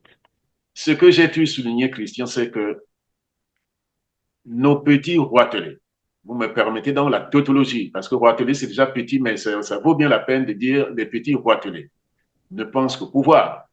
Et quand effectivement le monde est en train de basculer et qu'il y a le retour des loups, qu'il y a le retour des anti, ne rêvons pas, Christian, parce que certains peuvent dire que le mandat américain est de 4 ans et que Trump va partir, donc c'est l'administration de Trump. Non, ça va laisser un impact, ne fût-ce que parce que, ne nous perdons pas, je vais revenir à la question, ne fût-ce que parce que, à partir effectivement de l'incertitude que Trump a créée en ce qui concerne l'OTAN, les pays européens ne vont plus faire marche arrière en ce qui concerne effectivement l'armement. Donc, ils comprennent aujourd'hui qu'ils ont commis une bêtise pendant longtemps en se fiant, disons, au grand frère américain, c'est-à-dire à l'oncle Sam. Donc, même si Trump reste...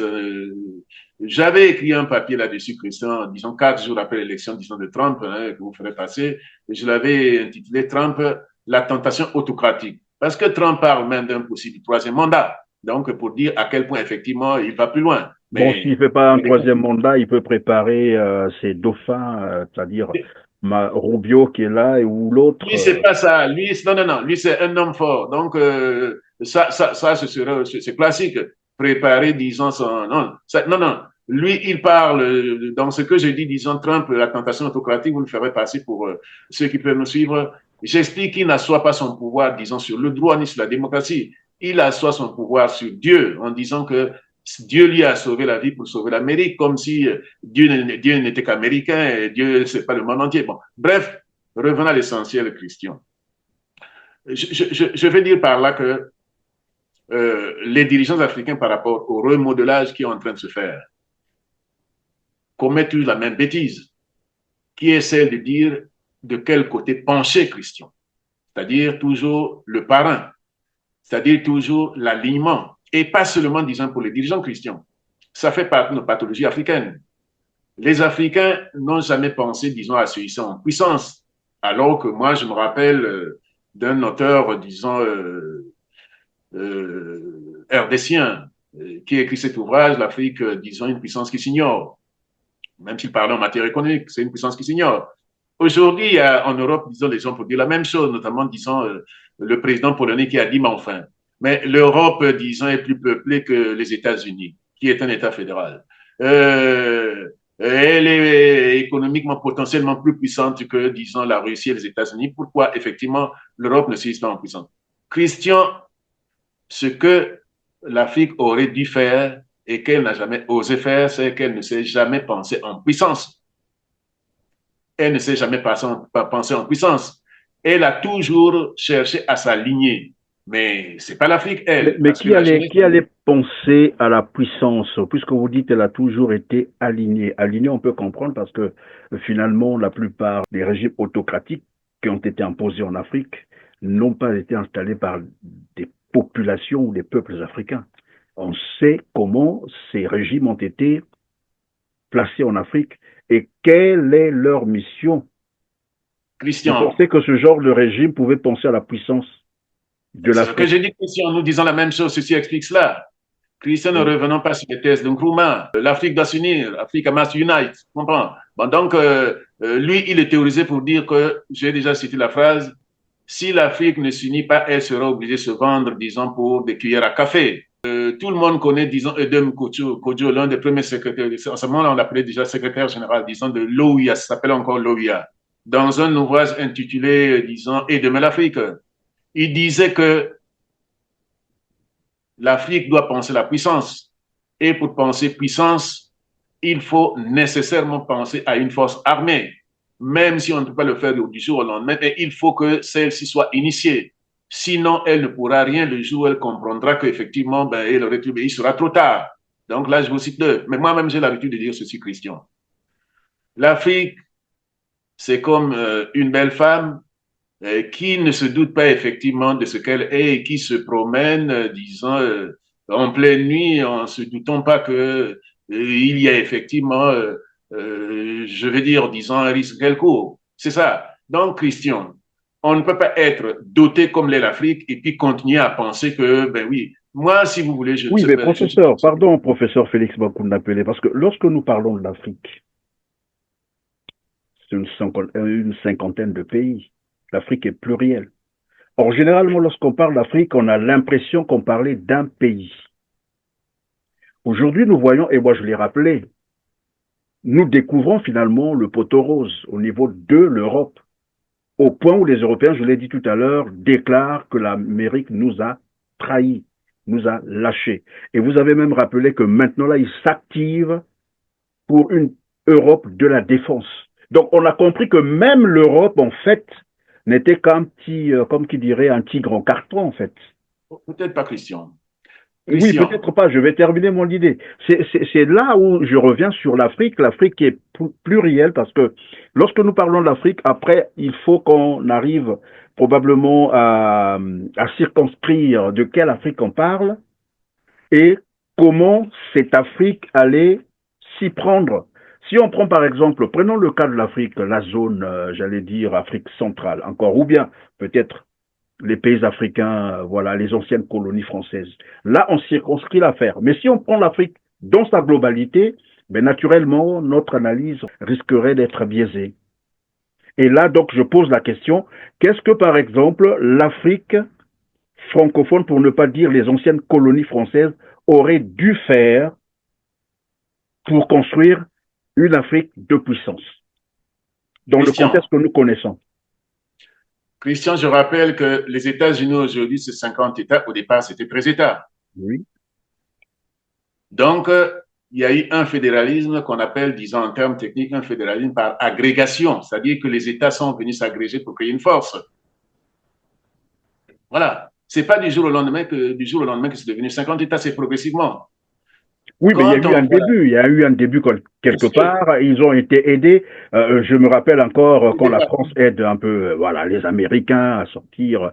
Vous connaissez l'histoire. C'est comme mais pendant ce l'Afrique temps, aujourd'hui. L'Afrique, moi, je parle de l'Afrique francophone. Les mais c'est anciennes ce que je, colonies françaises sous la tutelle de la France. Qu'auraient dû faire ces Africains pour être une c'est ce Afrique que je suis en train puissante? de dire, Christian. J'ai commencé en vous parlant des petits rois télé, c'est-à-dire je me Oui, suis permis la tautologie pour dire qu'effectivement c'est ça qui est à l'origine de notre problème, Christian. Aux États-Unis, au départ, ces 13 États, ils sont arrivés à 50 et que, disons, Trump parle d'un 51 pour ajouter la puissance. oui. Bon, donc, en Europe, le débat existe depuis très longtemps pour dire qu'il faut qu'il y ait une Europe, disons, confédérale. Ça existe depuis très longtemps. Il y a quel débat en Afrique, Christian, quand l'élite s'affilie auprès, disons, de nos rois télé et tout ce qu'ils pensent, c'est des postes et puis, disons, de fric. Non, mais Bon, l'Afrique, pardon, professeur Félix Bakunda Pelé, peut-être que c'est maintenant que l'Afrique commence à se réveiller. Vous avez dit qu'aux États-Unis, ils ont commencé avec 13 États, d'accord. Là, en Afrique, nous avons 3 pays, j'allais dire, pionniers. Vous voyez je de vois, quel pays je parle? je vois, je vois, Christian, même si c'est pas totalement mon modèle, mais je vois. Et je vous dis tout de suite, hein, parce qu'on a déjà eu un débat là-dessus au cours d'une des interviews. Vous ne croyez pas à ces États-là qui commencent à se fédérer pour créer quelque chose au moins de différent, C'est plus mais attendu nuancé. par tout le monde? Vous C'est ne plus croyez pas nuancé ça? que ça, Christian. C'est plus nuancé que ça. Naturellement, si moi j'ai toujours pensé effectivement dans l'esprit de Nkrumah et de Mkodjo qu'effectivement il fallait qu'il y ait, disons, des fédérations, disons, ou même, disons, des sous-fédérations avant d'arriver à la fédération finale, parce que, au fond, avec la façon dont l'Afrique était pourvue à ce moment-là, c'est-à-dire totalement dépourvue, pour être clair, l'État fédéral n'aurait été que théorique, parce que si déjà à l'intérieur d'un État, on a des problèmes de communication, comme une fois, disons, mais je veux dire, on pouvait aller de manière progressive. Et comment, Christian? Là où je trouve effectivement que l'idée est bonne, c'est quoi? Par exemple, j'ai l'habitude de parler disons, des fédérations militaires sous-régionales qui nous auraient, par exemple, empêché ce qui est en train de se passer en RDC. C'est-à-dire, Christian, comment peut-on avoir pensé, par exemple, disons, aux communautés économiques, hein, comme la CEC, tout, et ne pas parler, par exemple, des communautés militaires?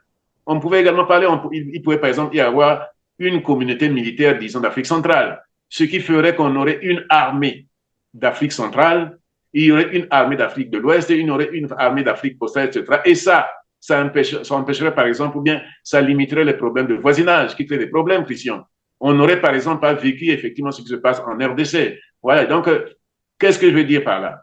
Je veux dire par là que, quelque part, j'apprécie, et bien que moi, je ne suis pas, disons, tout à fait d'accord avec le coup d'État, même si dans les coups d'État qui se sont passés en Afrique de l'Ouest, il faut bien caractériser certains coups d'État qui ne sont pas exactement des coups d'État classiques. Mais je veux dire, dès le départ, on peut avoir crainte, on peut avoir peur, pardon, que effectivement ces initiatives, disons, se terminent, disons, en impasse, c'est-à-dire comme les coups d'État classiques, c'est-à-dire ceux qui sont là, personnalisant la situation, c'est-à-dire que se comportant d'abord comme des autocrates, parce que, Christian, le terme technique en cause, c'est quoi? C'est celui de la souveraineté. Mais Est-ce ou que c'est la peut-être, souveraineté? professeur Félix va vous l'appeler, peut-être qu'ils ont aussi besoin de vos conseils, pourquoi pas. Vous pouvez leur dire ce qu'il faut faire, parce que Je il l'ai faut fait. d'abord, moi je pense, après je peux me tromper, il faut d'abord encourager l'initiative telle que c'est parti.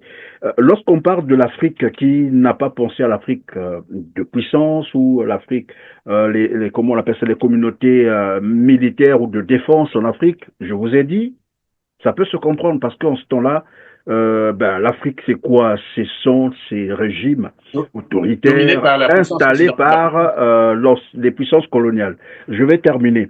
Et c'est pour dire aussi que maintenant là, je ne sais pas si je suis seul à voir les choses dans ce sens, mais j'ai l'impression que l'Afrique d'aujourd'hui n'est pas l'Afrique d'hier. Et que les jeunes générations africaines ne voient pas les choses de la même manière que ceux, que nos parents ou que nous, peut-être, nous sommes déjà finis. C'est les jeunes générations ne voient pas les choses de la même manière. Et tous ces jeunes, moi j'ai eu à causer avec beaucoup, mais je me rends compte que tous parlent de la fédération, d'une Afrique des fédérations. Ça veut dire que l'idée est en train d'émerger. Voilà pourquoi moi je disais, que de taper sur ceux qui en démarrent. Bon, ils ont leurs erreurs à eux. Ben, c'est normal, c'est des humains. Ils sont arrivés par les coups d'État, vous l'avez dit tout à l'heure, c'est tout normal quand quelqu'un arrive par coup d'État. Après, il y a d'autres ambitions. Bref, mais au moins, ils ont lancé une idée, une initiative de se fédérer d'abord. Parce que là, on parle maintenant de, je ne sais pas si vous l'avez suivi, ils ont parlé de la création d'une force militaire de 5000 hommes. Donc la force du Sahel, je ne sais pas comment ils appellent ça, mais bon, voilà, une force comme ça, comme vous étiez en train de le dire. Ça veut dire quoi? Si ces jeunes avancent et qu'ils réussissent, d'autres vont suivre. Et c'est ainsi de suite que finalement naîtra cette Afrique que tout le monde rêve aujourd'hui. Je vous ai bien compris, Christian. Et quand j'ai parlé de la nuance, c'est quoi, Christian? Oui. Vous voyez que donc tout se trouve. Je vous dis tout de suite. Moi, j'ai acclamé, disons, la création de l'AES.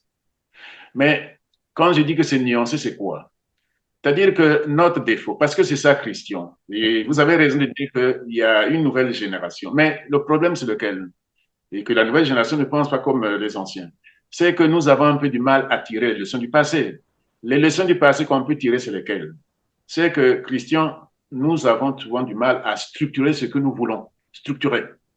Et pour structurer, le mot déjà lui-même est significatif de quelque chose. Structurer, ça veut dire qu'on va au-delà de la personne. Vous voyez, on va au-delà de la personne. Le défaut ici, c'est lequel? C'est que le plus souvent, ceux qui sont à l'origine, ben, on l'a reproché déjà à Nkrumah, hein, vous savez qu'on disait de Nkrumah que tout en théorisant lui-même, disons, le panafricanisme, il avait personnalisé le pouvoir. Donc, c'était déjà en quelque sorte consubstantiel, disons, au théoricien lui-même. Donc, les leçons ou la leçon que l'on peut tirer en l'occurrence, c'est laquelle? Premièrement, Christian, il faut que les putschistes qui disent que, ben oui, voilà ce que nous voulons, aillent au-delà de leur propre personne, se disent que ce qui compte, c'est que, effectivement, l'ambition que nous voulons nous survive. Ouais, c'est ça, nous survive. C'est-à-dire que c'est ça qu'on appelle la structuration. C'est-à-dire ça va au-delà de la personne, c'est-à-dire celui qui a fait le coup d'État de telle sorte que ce soit l'ambition collective, effectivement, qui s'illustre. Or, qu'est-ce que je constate, Christian? Je constate quand même que les mêmes, disons, qui ont fait les coups d'État ont tendance, disons, à retomber, en quelque sorte, disons, dans les bêtises du passé, pour dire que, ben voilà, on est là, on y reste. Remarquons quand même, Christian, que ça a commencé depuis 2020. Depuis 2020 jusqu'à 2021, disons, bon, si on ajoute le Gabon, voilà. Mais que tous ces militaires se sont confirmés comme chefs d'État, comme par le passé. Donc, voilà à peu près mon regard. C'est de dire, mais enfin, mais si ça se limitait uniquement à prendre le pouvoir seul, alors à quoi ça sert? Moi, j'aurais voulu... Il n'y a pas une excuse pour eux. Par exemple, la situation sécuritaire. C'est des soldats, ils sont venus trouver voilà la situation que tout le monde connaît. Bah, ils se sont peut-être dit, si on remet rapidement le pouvoir aux civils, c'est sûr qu'on va encore retomber dans la même situation. Sécurisons d'abord la zone, et puis bon, on peut laisser le pouvoir aux civils, pourquoi pas. Christian, on peut retenir cela. Mais qu'est-ce que, parce que je ne cesse de dire, disons, Jean, les premiers putschistes ont dit les mêmes choses. C'est-à-dire de la même façon, ils ont argumenté que non, les pouvoirs, disons, qu'ils ont volé, mais ils étaient incapables de gérer. Et puis ceux qui sont arrivés ont fait la même chose. Donc je dis à charge pour eux, c'est-à-dire les nouveaux putschistes, c'est-à-dire les nouveaux officiers, la nouvelle génération d'officiers, comme on l'a théorisé, notamment quand ça a débuté en Afrique de l'Ouest. Moi, je suivais tout ce qui se disait, que c'est une nouvelle génération d'officiers qui n'a rien à voir avec les officiers du passé. Mais Christian, à ce moment-là, c'est à eux de nous montrer qu'ils ont tiré les leçons du passé. Or, moi, ce que je constate, c'est que la tendance est de confirmer ce qu'on a vécu par le passé. Mais Christian, si moi-même je théorise effectivement des fédérations militaires, c'est-à-dire que de la même façon qu'il y a une communauté économique africaine, disons d'Afrique centrale, il faut qu'il y ait une communauté, disons, militaire d'Afrique de l'Ouest. Si ces jeunes-là l'initient, tant mieux. Mais qui nous démontrent également que, c'est-à-dire qu'ils nous puissent nous convaincre qu'effectivement, ils prennent des précautions pour que ça se personnalise pas, c'est-à-dire que ce ne soit pas une affaire. Parce que ce qu'il faut craindre, c'est quoi, Christian? Aujourd'hui, par exemple, nous voyons qu'au niveau des jeunes générations, tout le monde a dit que, au contraire des générations antérieures, la nouvelle génération, peut-être avec les nouvelles technologies, est, disons, informée sur ce qui se passe. Donc, moi, la peur, c'est de voir qu'effectivement, ces officiers supérieurs se saisissent, disons, de l'opinion dominante auprès des jeunes, auprès des jeunes, l'exploitent pour effectivement, en quelque sorte, se dire, ben voilà, parce que c'est devenu En un peu à fait, la mode. professeur Félix va vous l'appeler. En d'autres termes, si j'ai Ouais. bien compris ce que vous êtes en train de dire, pour vous, il faut vite repartir vers l'ordre constitutionnel, comme on aime à le dire, c'est ça. Pour moi, Christian, hein, C'est-à-dire remettre le pouvoir aux civils, organiser les peut-être élections. non, non. Tu sais, Christian, pour moi, il faut qu'il imagine des structures différentes de celles du passé. Du point de vue des structures, je dis bien du point de vue des structures. Oui, C'est-à-dire qu'ils sont initiés là.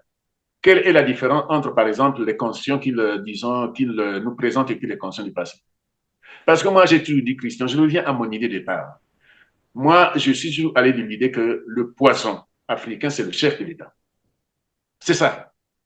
C'est-à-dire que la situation, parce que il y a, si vous voulez, c'est-à-dire il y a en quelque sorte, disons, des reproches aux personnes, c'est-à-dire qui ont été chefs d'État, mais il y a également, disons, des obstacles liés, disons, à l'environnement.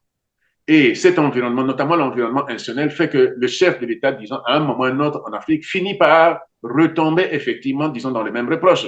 Donc, je vais vous faire un aveu, Christian. Je vous en parle comme ça. J'ai été saisi par une personnalité, disons, de la Guinée, une dame, qui m'avait lu notamment dans ma théorisation, disons du modèle présidentiel africain qui doit rompre avec le modèle français. Elle m'a approché, elle me dit qu'elle m'avait lu et puis voilà, voilà, voilà, et donc on était en contact. Moi, on a été en contact à un certain moment. Mais qu'est-ce qui se passe? Moi, je lui ai dit ceci. Chère madame, nous ne nous connaissons pas, mais nous venons de faire connaissance. Ceci ne peut marcher que si effectivement celui qui a pris le pouvoir en Guinée n'a pas d'ambition personnelle. S'il n'a pas d'ambition personnelle et qu'il pèse dans la vie politique, disons, guinéenne, il peut initier ce modèle qui fera école et qui va décourager les autres, c'est-à-dire les autres petits, au cas où ils auraient effectivement les mêmes ambitions. Je lui ai dit clairement, je ne suis pas sûr, parce que le pouvoir rend fou. Donc, Christian, quand je vois, est-ce que c'est un hasard, Christian, que l'on prenne effectivement, disons, la Guinée, le Gabon, etc., que, disons, tous disent oui en vêtements. Donc, vous venez me dire, oui, mais est-ce qu'il, mais Christian, si on commence par se considérer comme irremplaçable, c'est-à-dire qu'il n'y a que moi qui peux, ça commence par là, Christian. Tous les dictateurs disent la même chose. Je vous ai expliqué comment, effectivement, disons, Sékou Touré est parti de héros, disons, à tyran. Sékou Touré, à un moment, a pensé qu'il n'y avait que lui, effectivement, pour satisfaire les ambitions de la Guinée.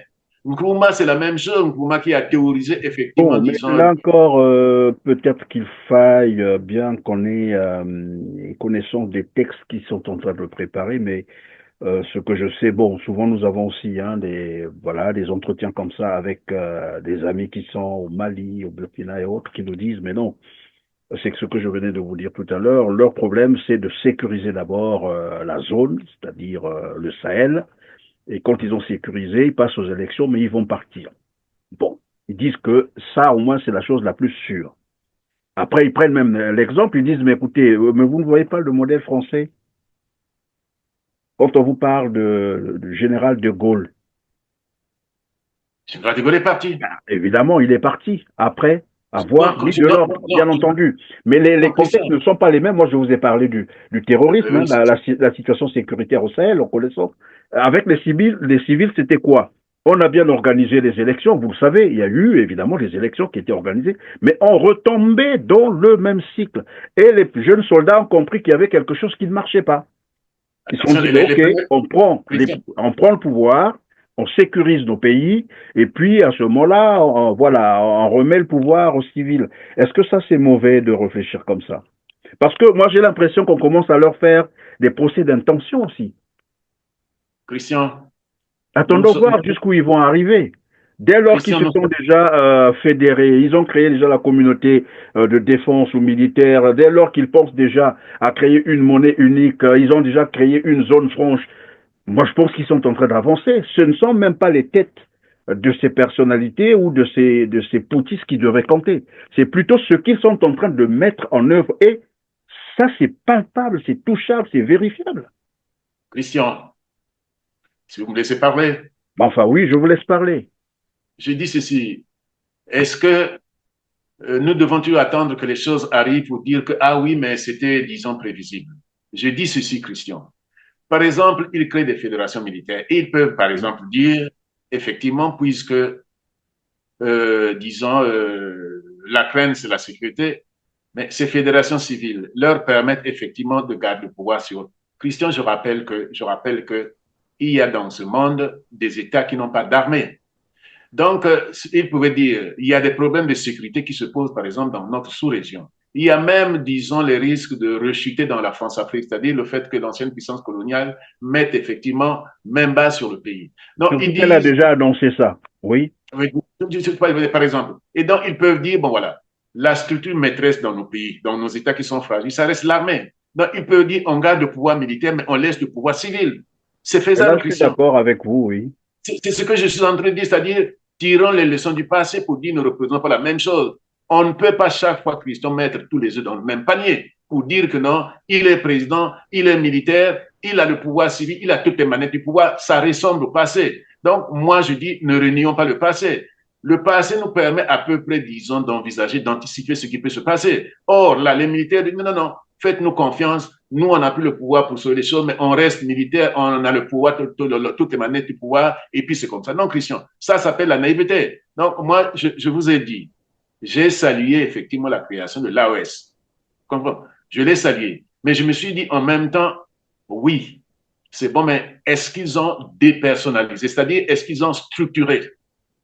Quand je regarde, Christian, c'est-à-dire les constitutions qui sont adoptées, je me rends compte qu'on est dans le passé, c'est-à-dire qu'ils reproduisent le modèle présidentiel français qui a ces perversions que nous connaissons. C'est la 5e fois que je répète la même chose. Donc, pour moi, il y a des signes qui ne trompent pas. Si effectivement l'AES, ils arrivent à structurer de telle sorte qu'ils gardent la puissance militaire qui permet de corriger, disons, effectivement les risques de rechute du système, disons, dans la France-Afrique ou bien, disons, dans les mots, disons, qui minent nos systèmes politiques et financiers, ben moi, écoute, je les soutiens. C'est pour ça que je disais que c'est nuancé. Je les condamne pas. Je les condamne pas. Mais je me rends compte que les leçons du passé ne sont pas suffisamment tirées. Voilà tout ce que je peux dire, mon cher Christian. Voilà. Alors donc on va terminer, professeur, parce que là le temps qui nous a été imparti est presque à la fin, disons à la fin.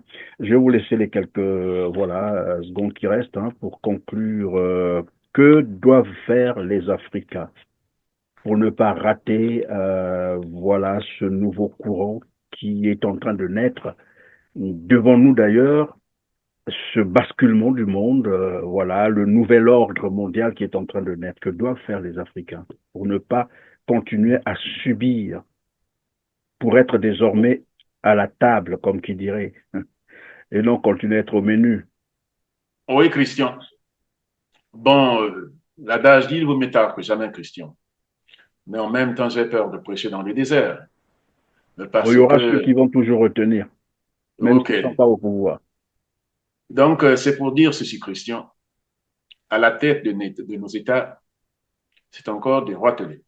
C'est-à-dire des gens qui pensent d'abord pouvoir avant de penser État. Qui pensent toujours pouvoir. Alors, ceux qui pensent encore à leur petit... voilà. Et c'est tout. Donc, voilà notre drame. Mais, Christian, je dis ceci. La tendance que nous allons vivre, là, disons, dans les prochaines années, c'est-à-dire que ceux qui sont à la tête d'État sont déjà en train de faire les calculs habituels vers qui il faudra aller. Donc, Christian, ce qui nous a entraîné des mots, disons, en Afrique, de façon individuelle ou de façon collective, c'est le fait qu'on n'a jamais pensé plus loin que le bout du nez. C'est le fait qu'on n'ait jamais allé au-delà des personnes. J'ai eu tendance à penser que les mêmes mots qui nous minent depuis le départ, continuent effectivement à nous habiter. Ces mots, c'est quoi, Christian? Je les cite comme ça, pêle-mêle. C'est l'intolérance. Le fait que on a une idée, on reste là-dedans, il n'y a pas meilleure idée. Mais là, par exemple, nous avons parlé, disons, la question m'avait posée, mais comment, qu'est-ce qu'il faut faire? Christian, j'ai écrit, je parle, je suis sur les réseaux sociaux, je viens de vous parler du contact que j'avais notamment en Guinée. L'idée n'est pas passée parce qu'on est dans la pensée, donc l'intolérance. Secondo, Christian, l'incongruité. Nous avons du mal, disons, à être cohérents dans nos ambitions. Pourquoi on a du mal à être cohérents? Parce qu'on ne voit pas, disons, dans la totalité. Pour être cohérent, il faut avoir tout le tableau. C'est ça qui permet effectivement de mettre, disons, tout ça à quoi nous pensons en musique, c'est-à-dire donc le développement, disons, toute la problématique du développement.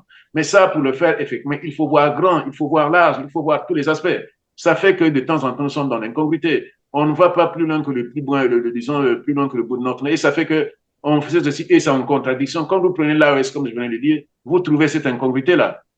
Troisième aspect, Christian, et vous voyez que ça retrouve, là, disons, notre problématique qu'on a soulevée, c'est l'aliment. Les Africains sont tous dans l'aliment. Ils ont du mal à se rendre compte qu'ils ont en eux, effectivement, c'est-à-dire l'Afrique de façon générale, même, disons, en prenant des sous-régions, ils ont en eux, effectivement, disons, tous les ferments de la puissance. Hein? Donc, c'est des puissances, disons, en quelque sorte, qui s'ignorent. Eh ben, donc, qu'est-ce qu'il fait? Au lieu de penser puissance, ben, ils sont toujours en train de dire ben, avec qui s'aligner. Et je dis, ben, ça nous crée du retard. Être toujours en train de choisir entre, disons, l'Occident et puis, disons, la Russie, etc. Moi, je suis fatigué par ces choses-là. Ensuite, Christian, ce qu'on voit dans les réseaux sociaux, je vous en prie, je vous le dis tout de suite, je ne suis pas dans l'ego. Pourquoi? Moi, il y a quelque chose qui me choque toujours, c'est le fanatisme. J'ai l'impression que, disons, les jeunes Africains, ils sont minés par le fan. Ils ne savent pas critiquer une idée telle qu'elle est présentée, quel que soit ce que je prends, Christian. Or, Christian, ce qui fait évoluer les gens, c'est quoi? C'est la critique. C'est pas, disons, consommer, boire tout ce que les gourous qui sont aujourd'hui en Afrique, disent. Il faut entendre, je dis, il faut tout écouter, mais il faut savoir remettre en cause. On ne voit pas quelqu'un qui, y compris moi-même, qu'on ne boit pas mes paroles, mais qu'on ne boit pas non plus les paroles des autres, qu'on les écoute et qu'on soit capable, effectivement, disons, de remettre en cause. Donc, on rompe avec le fanatisme, Christian. Et puis, l'hyper-personnalisation, l'extraversion élite, Christian. C'est ça qui nous mine. Voilà le problème que je viens de citer. Donc, qu'on rompe avec l'intolérance, avec l'incongruité, disons, chronique, avec le fanatisme, avec l'alignement, avec les gourous, avec, disons, l'hyper-personnalisation qui fait que, parce que quand on personnalise tout, on a du mal à structurer. Et puis, l'extraversion des élites. Nos élites n'ont qu'une seule ambition, c'est, puis, je vous parlais effectivement des souhaits, disons, des Marocains.